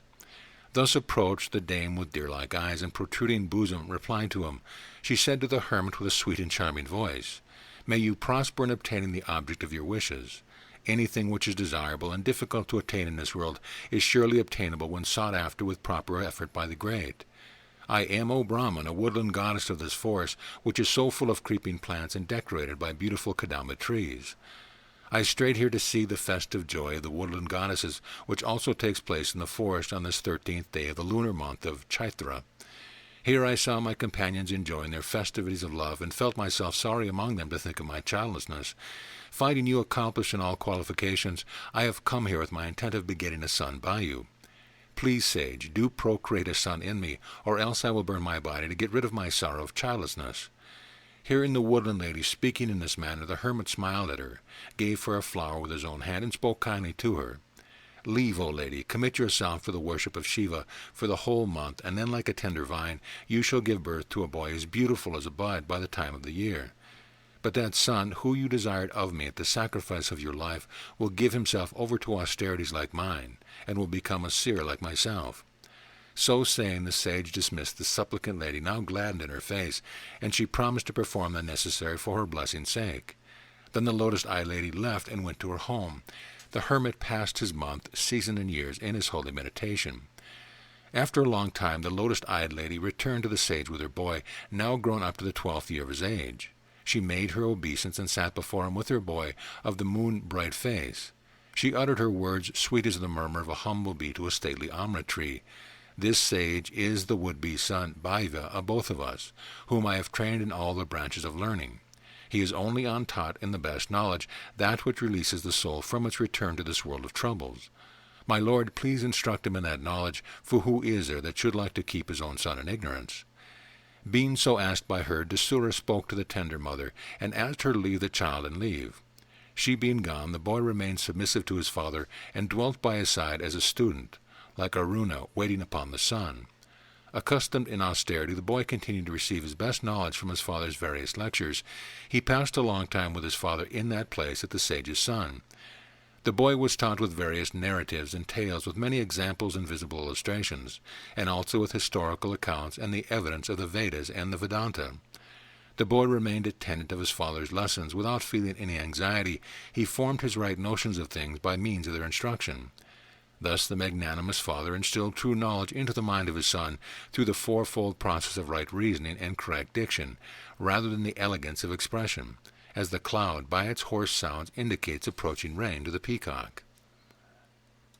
Chapter 52. The Allegory of Airborne King Kotha, Mind, and his Grand City. Vasistha continued, Once I passed by that way in my invisible body to bathe in the heavenly stream of Mandakini, in its ethereal regions. After my departure from that region by the way of the 7 rishis, variously the Pleiades or the Big Dipper, I arrived at the place where Dasura lived on his high kadamba tree. I heard a voice from the hollow of the tree in the forest, which was as charming as the buzzing of a bee fluttering about the bud of a lotus. Attend, my intelligent son, said Dasura, to a story that I will tell you by way of a simile of worldly things. It is pleasant to hear. Dasura speaking. There is a very powerful king renowned in all 3 worlds for his great prosperity. His name is Kotha, or air-produced, and he is able to grasp the whole world. All the lords of the earth bend their heads lowly under his rule, and bear the badge of their submission to him as a great honor, as poor men are proud to carry a bright gem on their head. He exulted in his valor and possession of all kinds of rarities. There was no one in the 3 worlds who was able to conquer him. His unnumbered acts and exploits are filled with successive pains and pleasure. They are as indeterminable as the continuous waves of the sea. No one has been able to check the prowess of that mighty brave king by force of fire or sword, as none has ever been able to press the wind in his hand. Even the gods Indra, Vishnu, and Shiva have fallen short of following his steps in his ambitious pursuit and in splendid invention of his imagination. With his triple form of Sattvika, Rajithika, and Tamiska qualities, pure, active, and passive, he encompasses the world, and he is able to accomplish all sorts of actions. He is born in the extensive emptiness of the spirit of Brahma, with his triple body like that of a bird, flesh, bones, and feathers, and he remains in vacuum like air and sound. He built a city in that unlimited space of the universe, having 14 provinces, the planetary spheres, in its triple division of the earth and regions above and below it. It is beautified with forests and groves and pleasure lawns and hills, and bounded by 7 lakes of pearly waters on all sides.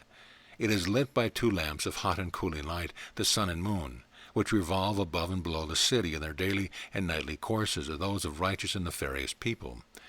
The king peopled this great city of this with many self-moving bodies that move in their spheres quite ignorant of themselves. Some of these are appointed in higher and some in lower spheres, and others move in their middle course. Some are destined to live a longer time, and others doomed to die in a day. Their bodies are covered with black skins and hair, and furnished with 9 holes, which are continually receiving air and carrying it out to keep them alive. They are supplied with 5 lights of sensation and perception. They are supported by 3 posts, 2 legs, and a backbone, and a framework of white bones for the beams and bamboo rafters. It is plastered over with flesh like a moistened clay, and defended by 2 arms like latches on a doorway. The great king placed his yaksha of egoism as sentinel to guard this house. This guard is as ferocious as the fierce Bhairava manifestation of Shiva in the dark ignorance, and as timid as a Bhavara by day. The masters of these moving bodies play many pranks in them, like a bird plays and frolics in his own nest. This triple-formed king is always fickle and never steady. He resides in many bodies and plays his games there, guarded by his egoism sentinel. He leaves one body for another at will, like a bird alights from one branch to another. This fickle-minded prince is ever changeful in his will. He lives in one city and builds another for his future home. Like one under the influence of a ghost, he stirs up one place and runs to another. Like a man builds, breaks, and rebuilds his aerial castle as a hobby. The mind sometimes wishes to destroy its former frame and move to another, and it effects its purpose at will. After it had subsided to rest, the mind is produced again as the wave of the sea. Slowly and gradually it pursues a different course in its renewed course of life. In his new life, this king sometimes repents of his own conduct and acts, and then laments for his ignorance and miseries, and knows not what to do. Sometimes he is dejected by sorrow, and at other times elated by success, like a current of the river, now going down in the hot season, then overflowing its banks in the rain. This king is led by his hobbies like the waters of the sea by the winds. It puffs and swells, falls and rises, runs fast and ceases to flow at once as in a calm sea. Chapter 53. Explanation of the City. Vasistha continued. Then the boy asked his holy father, who was sitting reclined on a sacred Kadamba tree in the midst of the forest of Greater Asia in the gloom of night. The son said, "Tell me, sage, who is this airborne king of supernatural form who you described just now? I do not fully comprehend its meaning, and I want it to be explained to me clearly. Sage, you said that this king constructs a new home for himself while residing in his present body, and leaves for it after he leaves the old frame. This seems impossible to me, as the joining of one tense with another, the present with the future." Dasura replied, "My son, hear me tell you the meaning of this parable, which will explain to you the nature of this revolving world in its true light. First I told you that in the beginning, a non-entity sprang from the entity of God, and this non-entity, being stretched out afterwards, gave rise to this illusory world called the cosmos. The empty spirit of the supreme deity gives rise to his formless will, which therefore is called airborne, or mind-born. It is born of itself in its formless state from the formless spirit, and dissolves itself into the same, just like a wave rising from and falling into the bosom of the sea. Will produces everything, and there is nothing produced except by the will. The will is the same as its object, which constitutes and exists in it, and it lives and dies along with its object. Know the gods Brahma, Vishnu, Indra, Shiva, and the Rudras are offsprings of the willful mind, just like branches are the offshoots of the main tree, and summits are projections of the principal mountain.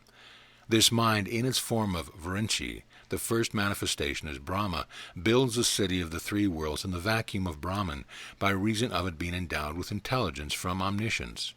This city is composed of 14 worlds, planetary spheres, containing all their people, together with chains of their hills and forests, and those of gardens and groves. It is furnished with the 2 lights of the sun and moon, and adorned with many mountains for human sport. Here pearly rivers flow in their winding courses, and bear their swelling waves and rippling waves, shining like chains of pearls under sunbeams and moonlight. The 7 oceans appear like so many lakes of bright waters, and shining with their undersea fires, they resemble the lotus beds and mines of gems beneath the blue sky. It is a distinguished place where gods, men, and savage make their commerce with commodities leading either to heaven above or to hell below. The self-willed king, the mind, has employed many persons to act their several parts before him for his pleasure. Some are placed high and above this stage to act as gods and deities. Others are set in low pits of this earth and infernal regions and act their miserable parts as men and naga serpents. Their bodies are made of clay, and their framework is of white bones. Their plastering is the flesh under the skin like an air-powdered machine. Some of these bodies have to act their part for a long time, while others make their exit in a short time.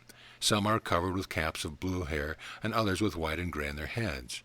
All these bodies are furnished with 9 crevices, consisting of 2 ear holes, 2 sockets of the eyes, 2 nostrils with the opening of the mouth, which are continually employed in inhaling and exhaling cold and hot air by their breathing. The ear holes, nostrils, and palate serve as the window to the abode of the body. The hands and feet are the gateways, and the 5 inner organs are like the lights of these homes. Then the mind creates of its own will the delusion of egoism, which like a yaksha demon takes possession of the whole body, but flies before the light of knowledge. The mind, accompanied by this delusive demon, takes great pleasure in diverting itself with unrealities. Egoism resides in the body like a rat in a barn or a snake in hollow ground. Upon advance of the sunlight of reason, ego falls down like a dewdrop from the blade of grass. It rises and falls like the flame of a lamp in the home of the body. With all its desires, it is as noisy as the sea with its ceaseless waves. The mind constructs a new house for its future home by virtue of its indeterminate desire in its present home, and which are expected to be realized and enjoyed in its future state.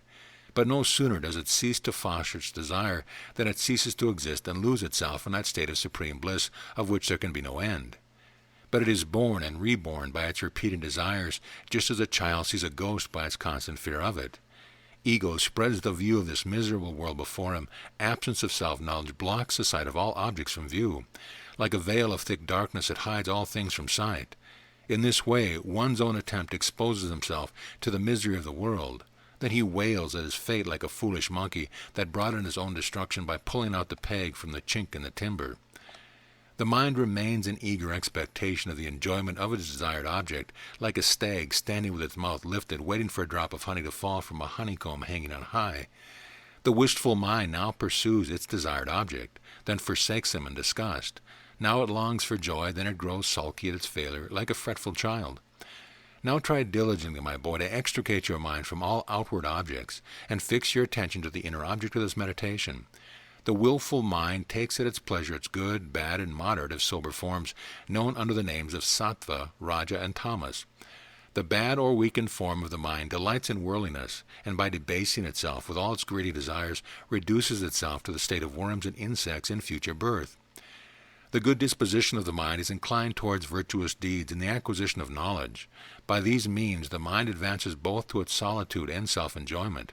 In its form of moderation, the mind observes the rules and laws of society, and conducts itself in the world in company of friends and members of the family.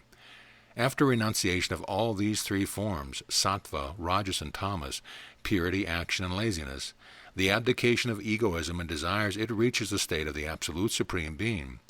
Therefore, shun the sight of what can be seen, and repress your fleeting mind by your sober intellect. Diminish your desires for all internal as well as all external goods. For though you may practice your austerities for 1,000 years, and crush your body by falling from a precipice upon stones, and although you burn your body alive on a flaming pier or plunge yourself into the underseen fire, or if you fall in a deep and dark pit, or well, or rush upon the edge of a drawn and sharp sword, or if you have Brahma himself or even Shiva for your teacher, or get a very kind and tender-hearted ascetic for your religious guide, or whether you are situated in heaven or on earth or in hell regions or patala below, you have no way of liberation except by keeping your desire under control. Therefore exert your courage and dominate your irresistible, violent desire and passions, which will secure your pure and transcendent joy of peace and holiness. All things are linked together under the bondage of desire. This bond, being broken asunder, makes desired objects vanish into nothing. The real is unreal, and the unreal is real, just as the mind may make it appear to be. All reality and unreality consist in our conception of them and in nothing else. As the mind conceives a thing to be, so it perceives the same in actuality. Therefore, if you want to know the truth of it, have no conception of anything. Act as the world goes, without liking or disliking anything. Thus, desire being at an end, consciousness will rise to the unfathomable beyond the knowledge of the mind.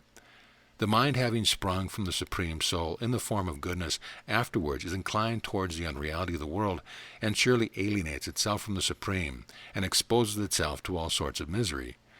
We are born to the doom of death, but let us not die to be reborn to the misery of life and death again. It is for the wise and learned to take themselves to that state which is free from these pains. First learn the truth and attain the true knowledge of your soul. Then abandon all your desires and dislike of the world, being thus prepared with a dead-like unconsciousness of your internal feeling. You will be able to come to the knowledge of that transcendental state which is full of perfect bliss and blessedness. Chapter 54. Dasura explains, Desires vanish when you give them no thought. The son asked, What is this desire, father? How is it produced and grown? How is it destroyed at last? Dasura replied, Desire or will is situated in the mind, which is the mental part of the one eternal, universal, and spiritual substance of God. Desire gets the form of a monad from a formless unit, then by its gradual expansion extends over the whole mind, and fills it like a flimsy cloud soon covers the sky. Remaining in divine consciousness, the mind thinks of what can be thought of as if they were distinct from itself. Its longing after them is called its desire, which springs from it like a germ from its seed. Desire is produced by desiring something, and it increases itself both in size and quantity only for our trouble, and not for any good or happiness at all. The accumulation of our desire forms the world, just as the accumulation of water makes the ocean. You have no trouble without your desire. Being free of desire, you are free from the misery of the world. It is by mere chance that we meet the objects of our desire, and an act of unavoidable chance makes us liable to lose them. They appear before us as secondary lights in the sky, then fly away like a mirage vanishes from view. As a man who is jaundiced from eating a certain fruit sees everything as yellow with his jaundiced eye, so the desire in the heart of man pictures the unreal as reality before him. Know this truth that you are an unreality yourself, and you must become an unreality afterwards. He who has learned to disbelieve his own existence and that of all others, and who knows the vanity of his joy and grief, is not troubled by the gain or loss of anything. Knowing yourself as nothing, why do you think of your birth and your pleasure here? You are deluded in vain by the vanity of your desire. Do not entertain your desires or think of anything that is nothing. By living in this manner you may be wise and happy. Try to relinquish your desire, and you will evade all difficulties. Cease to think of anything, and your desire for it will disappear of itself. Even the crushing of a flower requires some effort, but it requires no effort to destroy your desire. It vanishes of itself when you lack it thought. You have to open the palm of your hand to get hold of a flower, but you have nothing to do to destroy your frail and false desire. He who wants to destroy his desire can do it in an instant by forgetting the thought of his desired object.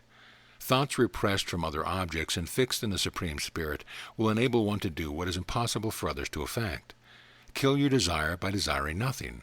Turn your mind from all things by fixing it in the Supreme, which you can easily do yourself. Our desires being quieted, all worldly cares come to a standstill, and all our troubles are put to a dead stop. Our wishes constitute our minds, hearts, lives, understanding, and all of our faculties of desire. These are all only different names for the same thing without any difference in meaning. There is no other business of our lives than to desire and to be doing, and when done, to be desiring again. As this restless craving is rooted out of the mind, it sets it free from all anxiety. The world below is as empty as the hollow sky above us. Both are empty nothings, except that our minds make something or other of them agreeably to its desire or fancy. All things are unsubstantial, and unsubstantiated by the unsubstantial mind. The world being only a creation of our fancy, something essential desired, there is nothing substantial for you to think about. Our reliance on unrealities proving to be unreal leaves no room for our thinking about them. The suppression of their thoughts produces a perfection of detachment. There is nothing more desirable on earth. Therefore forget all that is unreal. The proper discernment of things will preserve you from the excess of joy and grief. The knowledge of the vanity of things will keep out your affection of reliance on any person or thing. The removal of reliance on the world removes our attachment to it, and consequently prevents our joy or sorrow at the gain or loss of anything. The mind that becomes a living principle stretches out his city of the world by an act of its imagination, then turns it about as a present, past, and future world. The mind that is subject to the sensational, emotional, and willful feelings loses the purity of its intellectual nature and plays many parts by its sensuousness. The living soul also forgets the nature of the universal soul, from which it is derived, and is transformed to a puny animalcule in the heart of man, where it plays its pranks like an ape in the woods.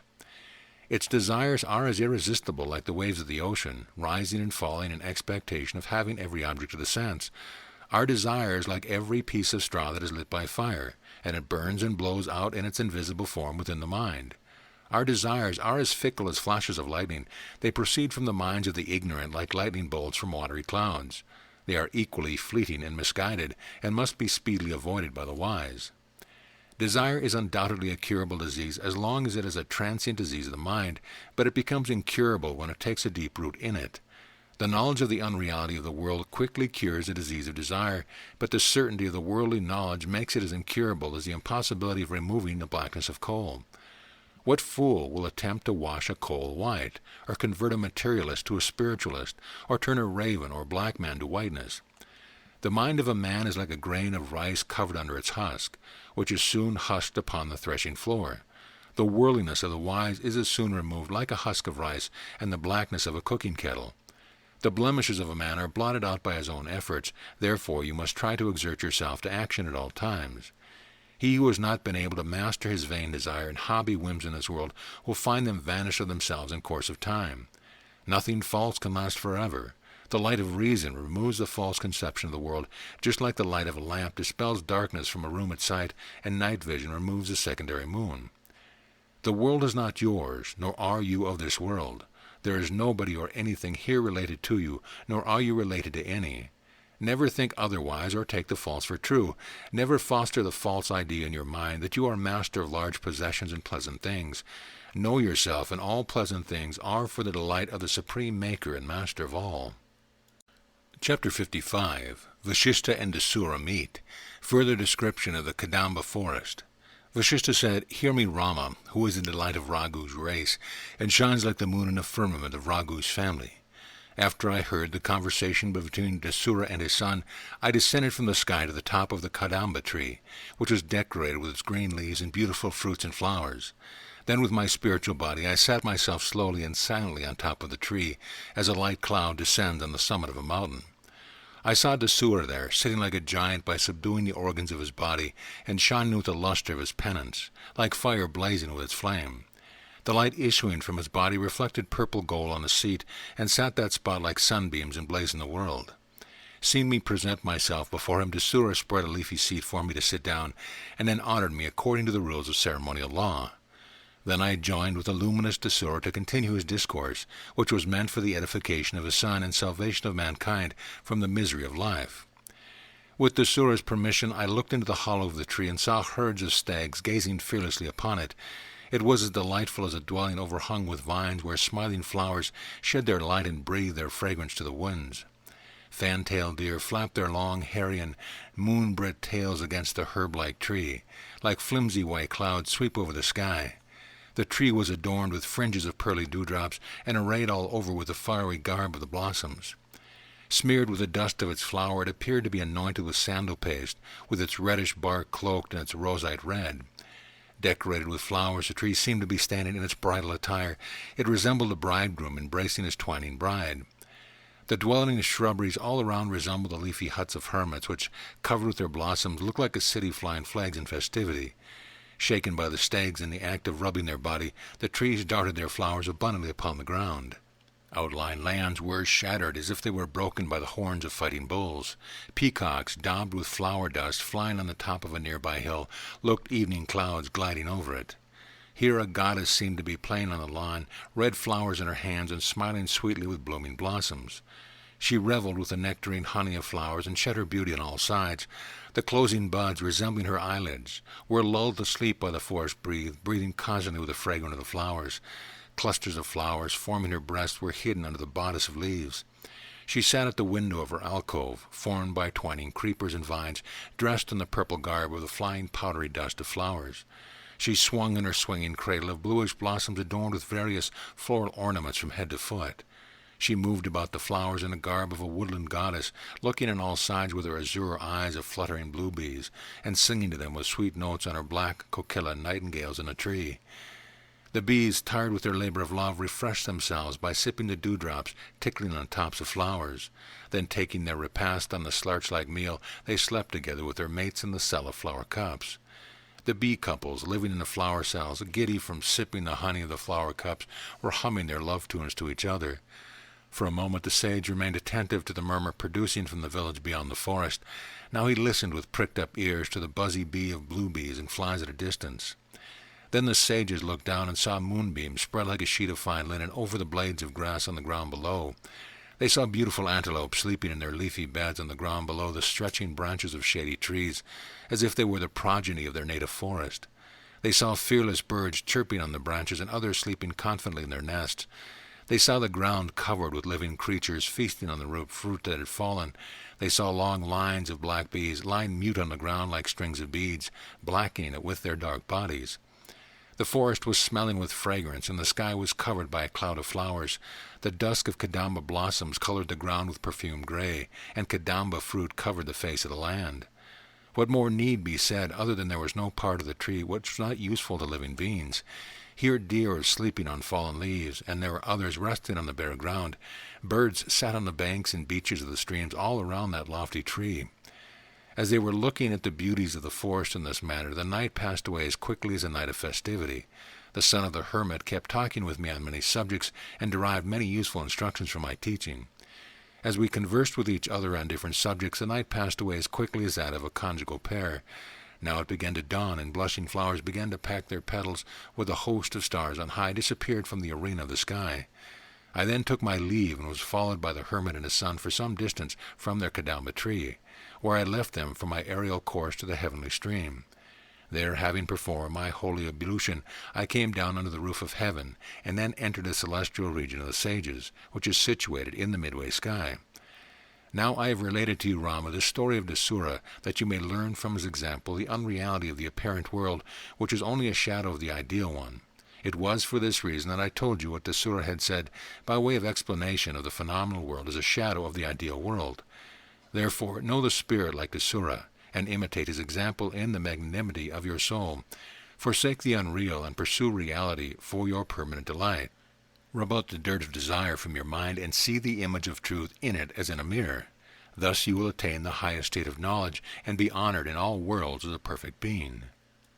Chapter 56. The Paradox of the Soul as Passive Cause. Spirit and corporeality do not mix. Vasistha continued, knowing the world to be a nothingness, you must cease to take any delight in it. For what reasonable being is there who would delight in its unreality? If you take the phenomenal world for a reality, you may continue to enslave yourself to the unreal material and lose the spiritual nature of your soul. If you know it to be a temporary existence, why should you take any interest in what is so frail and unstable, rather than care for your immortal soul? The world is no substantial existence, nor are you a being of its emptiness. The world is only a clear reflection of the divine mind extending over all infinity. The world is neither an agent, nor is it an act of an agent. It simply is the reflection of an ideal without any agency of its own. Whether the world is with or without an agent, or has a maker or not, still you cannot determine whether it is a real substance, except that it appears so to your mind. The soul is devoid of all organs of action, and with all its activity it remains motionless and without action, as anything that is inactive and immovable. The world is a production of a fortuitous chance, and none but children place any reliance on it. The world is neither stable nor fragile, but it is mutable from one state to another. It is known to us by its repeated reproduction and visibility. It is neither everlasting nor a momentous thing. Its constant mutability contradicts its firmness, and its nothingness is opposed to its temporariness. If the soul is the active power without its organs of action, it must be unfailing and entire, because the continuance of its inorganic operation cannot weaken its power. Therefore, there is an irresistible destiny which is absolutely overruling. The soul is existence and non-existence itself. It is sedate and continuous, and all visible disturbances are only false appearance. The limit of 100 years for human life is only a very small portion of unlimited duration. Therefore, it is very astonishing that anyone should be concerned with this small portion of his existence in disregard of his eternal life. If we grant that worldly affairs are durable, yet still they are not deserving of your reliance, because what faith can you rely on the union of two opposites, such as the mind and matter? And if the state of worldly things is unsteady and uncertain, it cannot be deserving of your confidence. Can you be sorry at the dissolving of the foam and froth on milk or water? Then why should you lament the loss of the perishable? Know, O strong-armed Rama, that reliance on the world is the fetter of the soul to it. It does not behoove anyone to join the perishable and imperishable together like water in its froth. Although the soul is the agent or source of its action, yet it remains as no agent at all. It is unconnected with its action as the lamp with its light, doing all it does nothing, like the sun directing the business of the day without doing anything by itself. It moves like the sun without moving from its place, but retains its station in its own orbit. There is some hidden cause guiding the course of the world other than the soul and body, just as there is an unknown cause of the course of the Aruna River, in spite of its being blocked by stones. When you have known this for certain by your own proficiency, O Rama, and when you have well ascertained this truth by its clearest evidence, you ought no more place any reliance on material things, which are as false as an ambient flame, or a vision in a dream, or as any falsehood whatever. As a stranger is not to be taken into your friendship on his first appearance, so you must never trust or rely on anything of this world through your ignorance. Never place your reliance on anything of this world with the fond desire of an overheated man looking towards the moon, or a cold-stricken man towards the sun, or a parched man does towards water in a mirage. Look upon this ideal world, which is born of your brain, as you look upon a creature of your own conception, a vision in your dream, an apparition, or the appearance of two moons in the sky by your visual deception. Shun your reliance on the fair creation of your imagination, and without minding what you are, conduct yourself cheerfully in your sphere. Shun your desires and the thoughts of your agency, even when you are doing anything at all. It is a general law that the proximity of the cause causes the act, even without the will of the actor, just as the presence of a lamp enlightens the room without the will of the lamp. Look at the kirchi tree blooming and blossoming under the influence of heavy clouds, and not of its own accord. So it is destined for the three worlds to appear to sight under the influence of the Supreme Being. As the appearance of the sun in the sky employs all beings to their daily duties without his will or command, so the omnipresence of God causes the action of all beings of their own spontaneity and without his will, act, or fiat. And as a bright gem reflects its light without any will on its part, so the mere existence of God causes the existence of all worlds. Thus are causality and its lack both situated in your soul, which therefore is called the cause of your actions because of its presence in the body, but in no way its cause owing to its lack of will. The entity of the soul being beyond the perception of sense, it is neither the agent nor recipient of any action.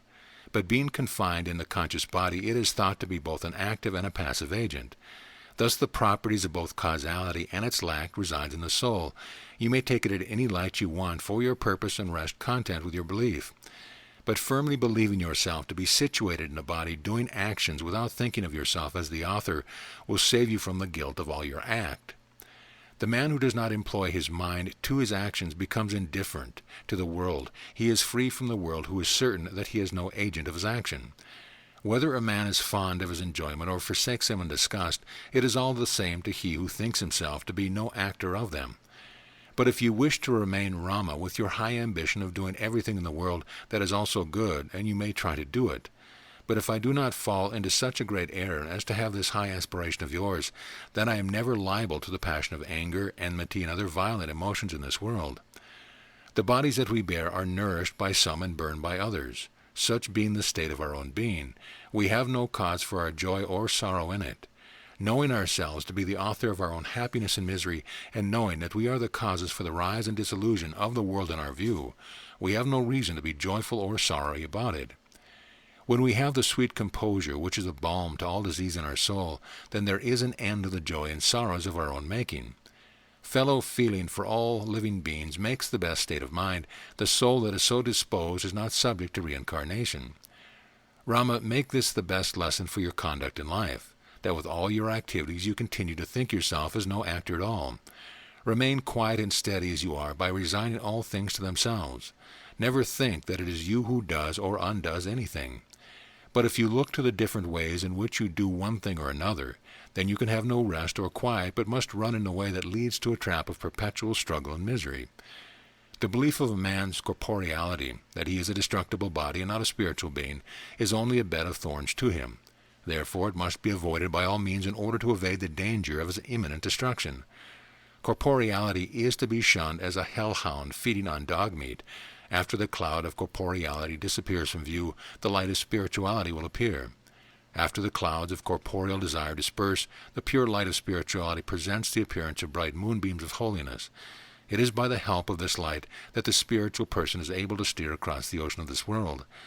Rama, remain in that best and blessed state in which the wisest, best, and holiest of men have found their rest. It is the constant habit of thinking yourself as nothing and not doing anything, or that you are all things and you are doing everything as the Supreme Soul knows itself to be, or that you are some person having a personality of your own and yet nobody. Chapter 57. The Question of Duality Again Deferred. First, avoid desire. Rama said, Your words, O Brahman, are true and well spoken. I find the soul to be the inactive agent of action, the impassive recipient of their effects, and the spiritual cause of the corporeal. I find the soul to be the sole lord of all and omnipresent in its course. It has the nature of consciousness and the form of transparency. It resides in all bodies as the 5 elements compose the bodies of land and sea. Now I come to understand the nature of Brahman. I am as pacified by your speech as the heated mountain is cooled by rainwater. From its seclusion and unwillingness, the soul neither does not nor receive anything, but its universal action of pervading makes it both the actor and sufferer. But, sage, there is a question too vivid and irritating in my mind. I pray you remove it by your enlightened speech, as moonbeams dispel the darkness of the night. Tell me, sage, where do these dualities come from? There is the reality of one and the unreality of the other, and that is this I, and that is not me. If the soul is one and indivisible, how is this one thing and that another? There being but one self-existent and self-evident soul from the beginning, how does it become subject to these opposites? Like the bright disk of sun comes to be hidden under clouds. Vasistha answered, Rama, I will give the correct answer to this question of yours when I come to my conclusion. Then you will learn the cause of these dualities. Rama, you will not be able to comprehend my answer to these questions until you become acquainted with my solution to the question of liberation. Only an adult youth can appreciate the beauty of a love song. So it is that only a holy man can grasp a sense of what I say about these abstruse subjects. Sayings of such great importance are as fruitless with ignorant people as a work of erotic subject is useless to children. There is a time and a season for every subject for men, just as autumn produces the harvest and not spring. The preaching of a sermon is selectable for old men with like fine colorings are suitable for clean canvas. So a spiritual discourse on deep sense suits one who has known the Spirit. A little earlier I mentioned something which may serve to answer your question, although you have not fully comprehended its meaning. When you come to know the Spirit in your own spirit, you will doubtlessly come to find the answer to your question by yourself. I will fully expound on the subject of your question at the conclusion of my argument when you have arrived at a better knowledge of these things. The spiritual man knows the Spirit in his own spirit, and it is the good grace of the Supreme Spirit to manifest itself to the spirit of the spiritual man. Rama, I have already described the argument concerning the agency and inertness of the soul, yet it is your ignorance of this doctrine that makes you foster doubt. The man bound to his desires is a bondsman, and one freed from them is said to be set free from his slavery. Cast away your desires, and you will have no cause to seek freedom. First forsake your foul desires, then be free from your desire of worldly possessions. Then foster your better wishes, and at last incline to your pure and holy leaning. After having conducted yourself with pure desire, get rid of even these at the end. Then, being freed from all desire, be inclined towards and united with your intellect. Then renounce your intellectual propensity, together with your mental and conscious inclinations. And finally, having reached a state of settled tranquility, get rid of your mind also in order to set yourself free from all other desires. Be an intellectual being and continue to breathe your vital breath, but keep your imagination under control and take no account of the course of time or the revolution of day and night. Forsake your desire for the object of sense and root out your sense of individual ego, which is the root of desire. Let your understanding be calm and quiet, and you will be honored by all. Drive away all feelings and thoughts from your heart and mind, for he who is free from anxiety is superior to all. Let a man practice his samadhi, trance, or other sorts of intense meditation or not, he is reckoned to have obtained his liberation, whose elevated mind has lost its reliance on worldly things. The man devoid of desires has no need to observe or avoid pious act. The freedom of his mind from dependence on anything is sufficient for his liberation. A man may have well studied the Scriptures and discussed about them in conversation, yet he is far from perfection without perfect renunciation and silence. There are men who have examined everything and wandered in all parts of the world, but there are few who have known the truth. Of all things observed in the world, there is nothing that may be truly desirable and is sought after by the wise. All this excitement of the world and all the pursuits of men tend only towards the support of the animal body. There is nothing in the world that leads to the edification of the rational soul. Search all over this earth, in heaven above and in the infernal regions below, and you'll find only few people who have known what is worth knowing. It is rare to find a wise man whose mind is devoid of his firm reliance on the vanity of the world, whose mind is freed from its desire or disgust of something or another as agreeable or disagreeable. A man may be lord of the world, or he may pace through the clouds and search heaven by yoga, yet he cannot enjoy the solace of his soul without his knowledge of it. I admire those high-minded men who have bravely subdued their senses. It is from them that we have the remedy to remove the curse of our repeated birth. I see every place filled by the 5 elements, and a 6th is not to be seen anywhere in the world. Such being the case everywhere, what else can I expect to find in earth or heaven or in the regions below? A wise man, relying on his own reason and judgment, steps out from the abyss of his world as easily as he leaps over a ditch. But he who has cast aside his reason finds the world as wide and broad ocean. The man of enlightened understanding looks upon this globe of the earth like the bulb of the kadamba flower, round as an apple or a ball. He neither gives nor receives nor wants anything in this world. Shame on the foolish who fight for this teeny piece of earth and wage warfare, destroying millions of their fellow creatures. How can anyone live and enjoy the blessing of this world for a whole kalpa when he cannot escape the sorrow consequent of a loss of all his friends during that period? He who has known the self has no craving for heavenly bliss within himself, because he knows his gain of all the 3 worlds can never lead to the strengthening of his soul. But the avaricious are not content with all they have, and like the body of this earth is not full with all its hills and mountains and surrounding seas. There is nothing in this earth or in the upper and lower worlds which is of any use to the sage acquainted with spiritual knowledge. The mind of the self-knowing sage is one vast expanse like the spacious sky. It is tranquil and sedate and unconscious of itself. It views the body as a network of veins and arteries, pale and white as frost, and all cellular within. It sees the mountains floating like foam on the surface of the transparent ocean of Brahman. It looks upon consciousness as blazing brightly like the sun over the mirage of existence. It finds the nature of the soul to be as extensive as the ocean containing creation as its waves. It considers the all-pervasive soul to be like a big cloud raining down in showers of scriptures and knowledge.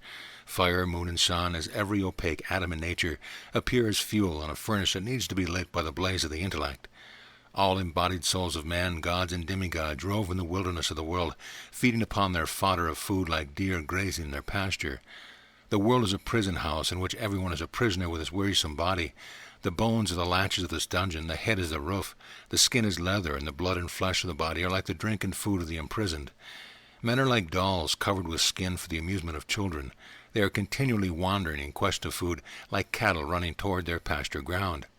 But the high-minded man is not of this kind.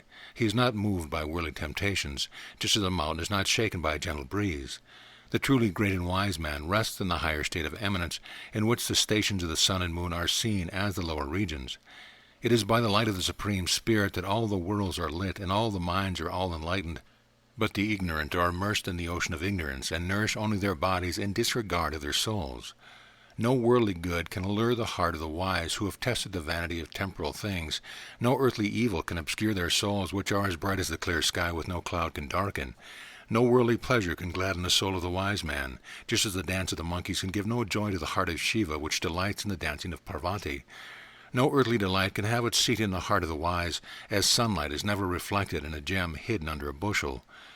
The material world appears to be a solid rock to the unmoved ignorant, but it seems like a fleeting wave to the wise. The ignorant take great pleasure in the transitory enjoyment of the world, but the wise take them to no account, as a swan despises to look upon the moss of a lake. Chapter 58, The Song of Kacha. Vasistha said, "Regarding this subject, Rama, I will tell you the holy song sung of old by Kacha, the son of Brihaspati, the teacher of the gods.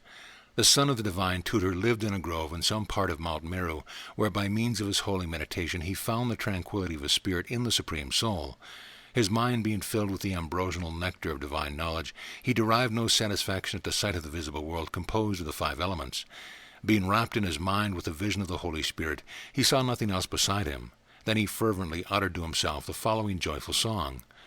What is there for me to do, refuse, receive, or reject? And what place is there for me to go or refrain from going when this whole is filled by divine spirit like the water of a great deluge? I find pleasure and pain inherent in the soul and the sky and all its sides contained in the magnitude of the soul. Thus, knowing all things to be full of the Holy Spirit, I forget and sink all my pains in my spirit. The Spirit is inside and outside of all bodies. It is above and below and on all sides of all. Here, there, and everywhere is the same Spirit. There is no place where it is not. The Spirit abides everywhere, and all things abide in the Spirit. All things are the same with the Spirit, and I am situated in the same Spirit. There is nothing intelligent or unconscious which is not the Spirit. All is Spirit, and so am I also. Spirit fills the whole space and is situated in every place. I am as full as that Spirit, and as indescribable bliss as the all-encompassing water of the great deluge. This is how Kacha was thinking in the dwelling of the Golden Mountain. He uttered the sound, Om, and it rang on all sides like the ringing of a bell. First he uttered the vowel O, and then the nasal which tops it like a tuft of air. He remained meditating on the Spirit in his mind, not as situated in or without it. Rama, thus did Kacha continue to think in himself and chant his holy hymn, being freed from the foulness of flesh and rarefied in his spirit like the breath of the wind. His soul was as clear as the sky in autumn after the dow clouds of the rainy season are dispersed. Chapter 59. How Brahma Creates and Sustains. Vasistha continued, There is nothing in this world except the gratification of carnal desires and the pleasure of eating, drinking, and lust with the vulgar, but the good and great desire, the lasting good of men. Crooked and creeping beings and things, beasts and wicked men, and ignorant people are gratified only with carnal pleasure. They are all fond of everything that is conducive to their bodily enjoyment. They are human asses who dote on the beauty of female bodies, which are no better than lumps of flesh, blood, and bones. This may be desirable to dogs and devouring animals, but not to man. All animals have fleshy bodies, just as trees have trunks of wood and minerals their forms of earth. There is the earth below and the sky above, and nothing that is extraordinary before us. The senses pursue sensible objects, but human reason finds no delight in them. Men's consciousness only leads them to error. True happiness, which is desired by all, is situated beyond all sensible object and gratification. The result of worldly pleasure is sorrow and misery, just as the product of a flame is soot and blackness. The function of the mind and senses are all fleeting and have their rise and fall by turns. All enjoyments are short-lived owing to the fleeting nature of objects and the decay of our power of enjoyment. Prosperity fades away like a plant encircled by a poisonous snake. Our consorts die away as soon as anything born of flesh and blood. The delusion of love and lust makes one body embrace another, both of which are composed of impure flesh and blood. Such are the acts, O Rama, that delight the ignorant. Wise men take no delight in this unreal and unstable world, which is more poisonous than poison itself, and is able to infect even those who have not tasted the bitter affliction of grief. Because the thought of your materiality has taken possession of your mind, forsake your desire of enjoyment and seek to be united with your spiritual essence. Whenever the thought of making the unreal world arises in the mind of Brahma the Creator, he takes an unreal body upon himself of his own will. It becomes as bright as gold by his own light. Then he is called Viranichi on account of his will, and he is also called Brahma because he is born of Brahma.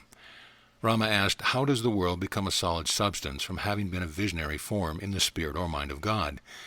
Vasistha replied, when the lotus-born Brahma rose from his cradle of the embryo of Brahma, he uttered the name of Brahman, which is why he was called Brahma. He then had the conception of the world in his own imagination, and that conception assumed a visible and solid form by the power of his will. It is called the conceptional or ideal world. At first he conceived a luminous idea of light, which, having assumed a visible form, spread on all sides like a creeping plant in autumn is stretched all about. The rays of this light pierced all sides like threads of gold. They shone and spread themselves both above and below. Concealed in this light, the lotus-born cosmic egg conceived in his mind a figure, like his luminous form, and produced it as the four-faced Brahma. Then the sun sprang forth from that light and shone like a globe of gold amidst his world-encircling beams. He held the locks of his flaming hair on his head, which flashed like fire all around him and filled the sphere of heaven with heat and light. Afterwards, the most intelligent Brahma produced some other luminous forms from portions of that light which proceeded from it like waves of the ocean. These most potent and competent beings were possessed of their own concepts and will, and in a moment they produced figures as they thought of and willed. They conceived the forms of various other beings which they produced one after the other as they desired and willed. Then Brahma remembered the eternal Vedas and the many ceremonial rites which he established as laws in his house of his world. Having taken the gigantic body of Brahma and the extensive form of the mind, he produced the visible world as his own offspring. He stretched seas and mountains and made trees and upper worlds. He raised Mount Meru on the surface of the earth and all the forest and groves upon it. It was he who ordained happiness and misery, birth and death, and disease and decay. He created the passions and feelings of living beings under their threefold divisions of sattva, raja, and tamas. Whatever has been created by the hands or faculties of the mind of Brahma, the same continues to be perceived by our deluded vision. He gave the mind and laws to all beings, and he makes the worlds again as they are situated in his mind. Therefore it is error that has given rise to the false conception of the eternity of the world. It is the conception of the mind alone that creates the ideal forms. The acts of all things in the world are produced by their conception and wishes. It is the concept or thought that binds even the gods to their destiny. The great Brahma that was the source of the creation of the world sits in a meditative mood, contemplating on everything that he has made. It was by a motion of the mind that the wonderful form of the living principle was formed, and it was this that gave rise to the whole world with all its changing phenomena. A motion of the mind made the gods Indra, Upendra, and Mahendra, and others, as it did the hills and seas and all the worlds above and below us, and in the 10 sides of the heaven above. Then Brahma thought in himself, I have thus stretched out a large network of my desire. I will now cease from extending the objects of my desire any further. Being so determined, he ceased from the toil of his creation, and reflected on the eternal spirit within his own spirit. By knowing the spirit, his mind was melted down by its brightness, and reclined on it with the same ease as one who finds his soft sleep after long labor. Being freed from his selfishness and egoism, he felt that perfect tranquility which the soul receives by resting in itself, and which is like the calm sea after it subsides in itself. The Lord sometimes leaves off his meditation, like the reservoirs of water sometimes overflow their banks and boundaries. He beholds the world as a valley of misery, with very little of happiness in it, and where the soul is tightly bound to its alternating passions, and is led by its changing hope and fears. He takes pity on the miserable condition of man, and with a view towards their welfare and for their guidance, he promulgates sacred scripture and rites which are full of meaning. He propounds the Vedas and their branches of Vedantas, which are filled with spiritual knowledge and teachings of wisdom. He revealed the Puranas and other scriptures for the salvation of mankind. Again the spirit of Brahma reclined on the Supreme Spirit and was relieved from its toil. He remained as tranquil as the calmed ocean after it was churned by Mandara mountain. Brahma, having observed the efforts of mankind on earth, and having prescribed to them the rules of their conduct, returned to himself where he sat reclined on his lotus seat.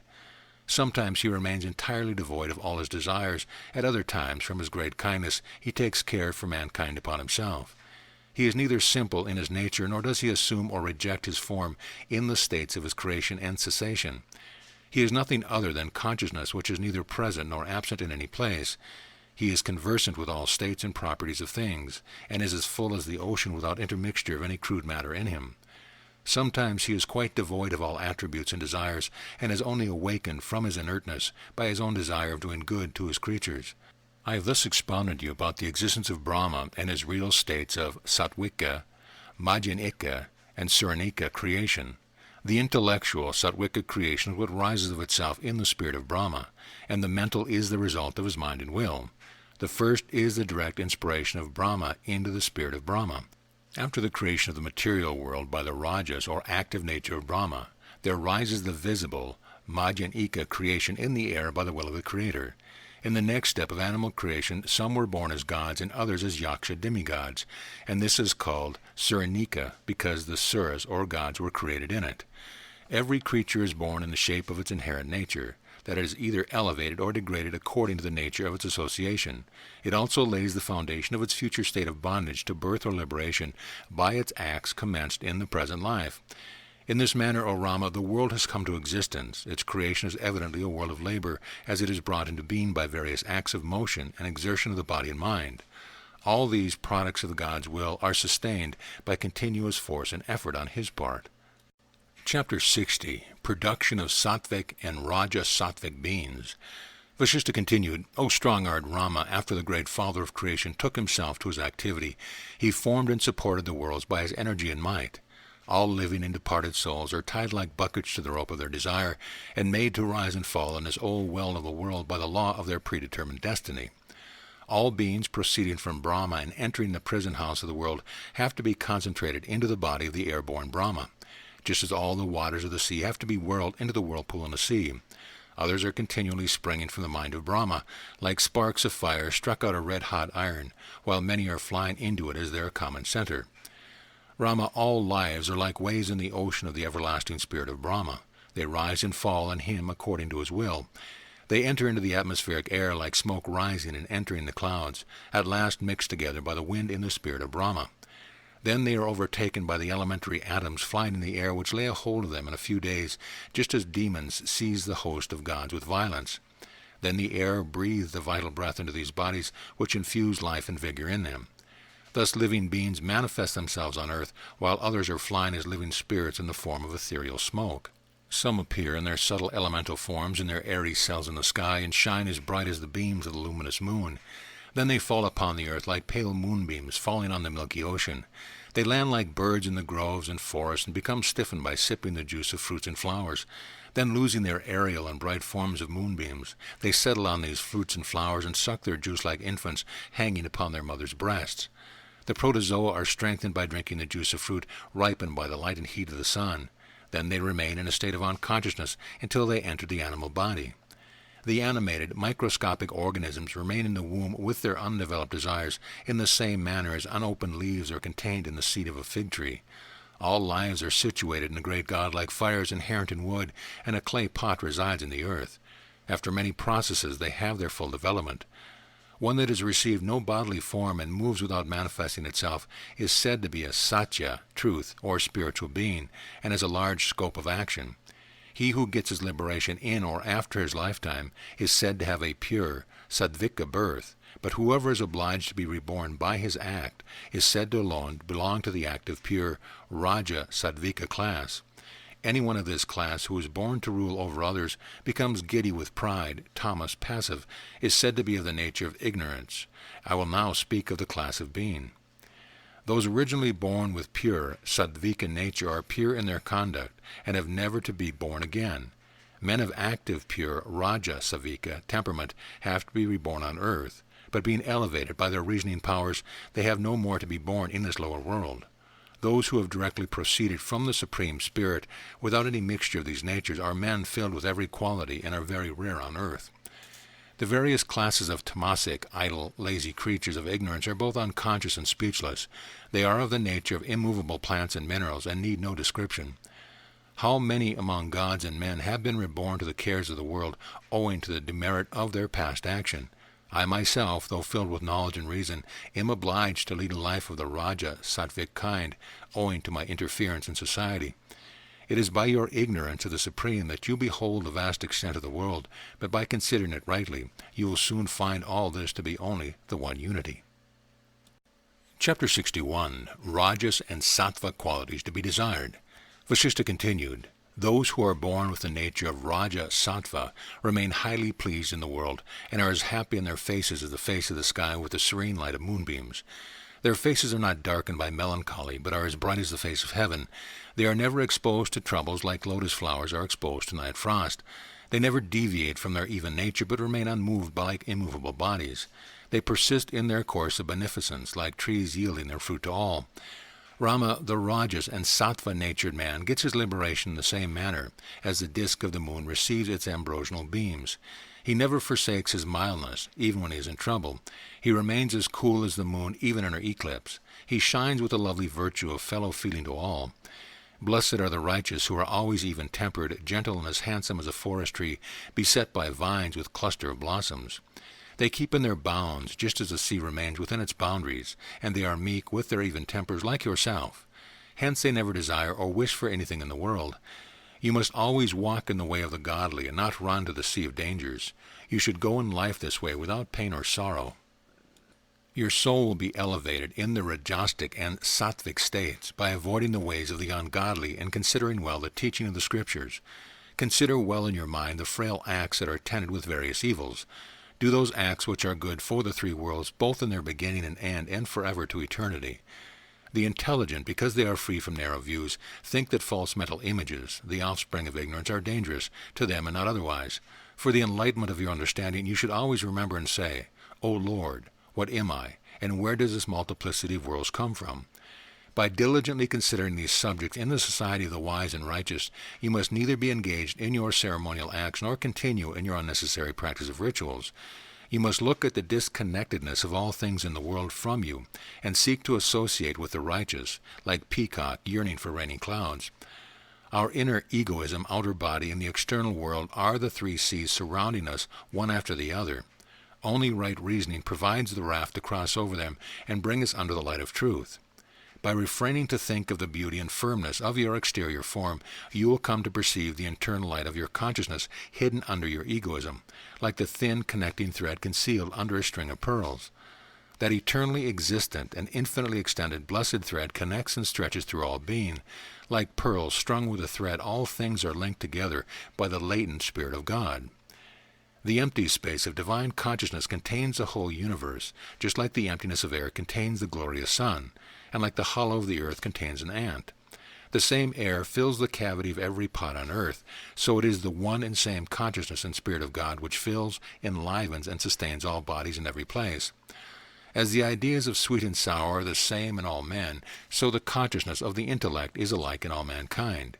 There being only one real substance in existence, it is a tangible error for ignorant folks to say, this one exists and the other perishes or vanishes away. There is no such thing at any time, Rama, which being once produced is resolved into nothing. All these are neither realities nor unrealities, only representations or reflections of the real one. Whatever is visible and of temporary existence is without any perceptible substantiality of its own. It is only an object of our fallacy, beyond which it has no existence. Why, O Rama, should anyone suffer himself to be deluded by these unrealities? All these accompaniments here are no better than causes of our delusion. The accompaniment of unrealities tends only to our delusions here. If they are taken for realities, to what good do they tend, other than to delude us the more? Chapter 62. Vasistha exhorts Rama how to conduct himself. Vasistha speaking. The diligent and rational inquirer after truth has a natural tendency to rely on the company of wise and the well-matured guru, and discusses matter of the scripture by the rule of the scripture he has learned before, and not to talk randomly.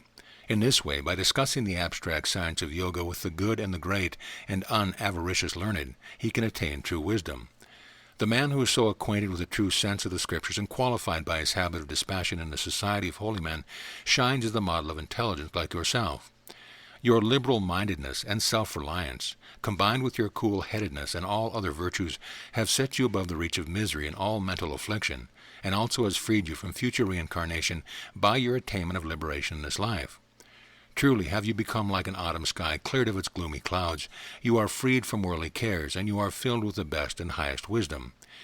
He is truly liberated whose mind is freed from the fluctuation of its thoughts, and from the flights and fumes of its thickening fancies and ever-crowding particles.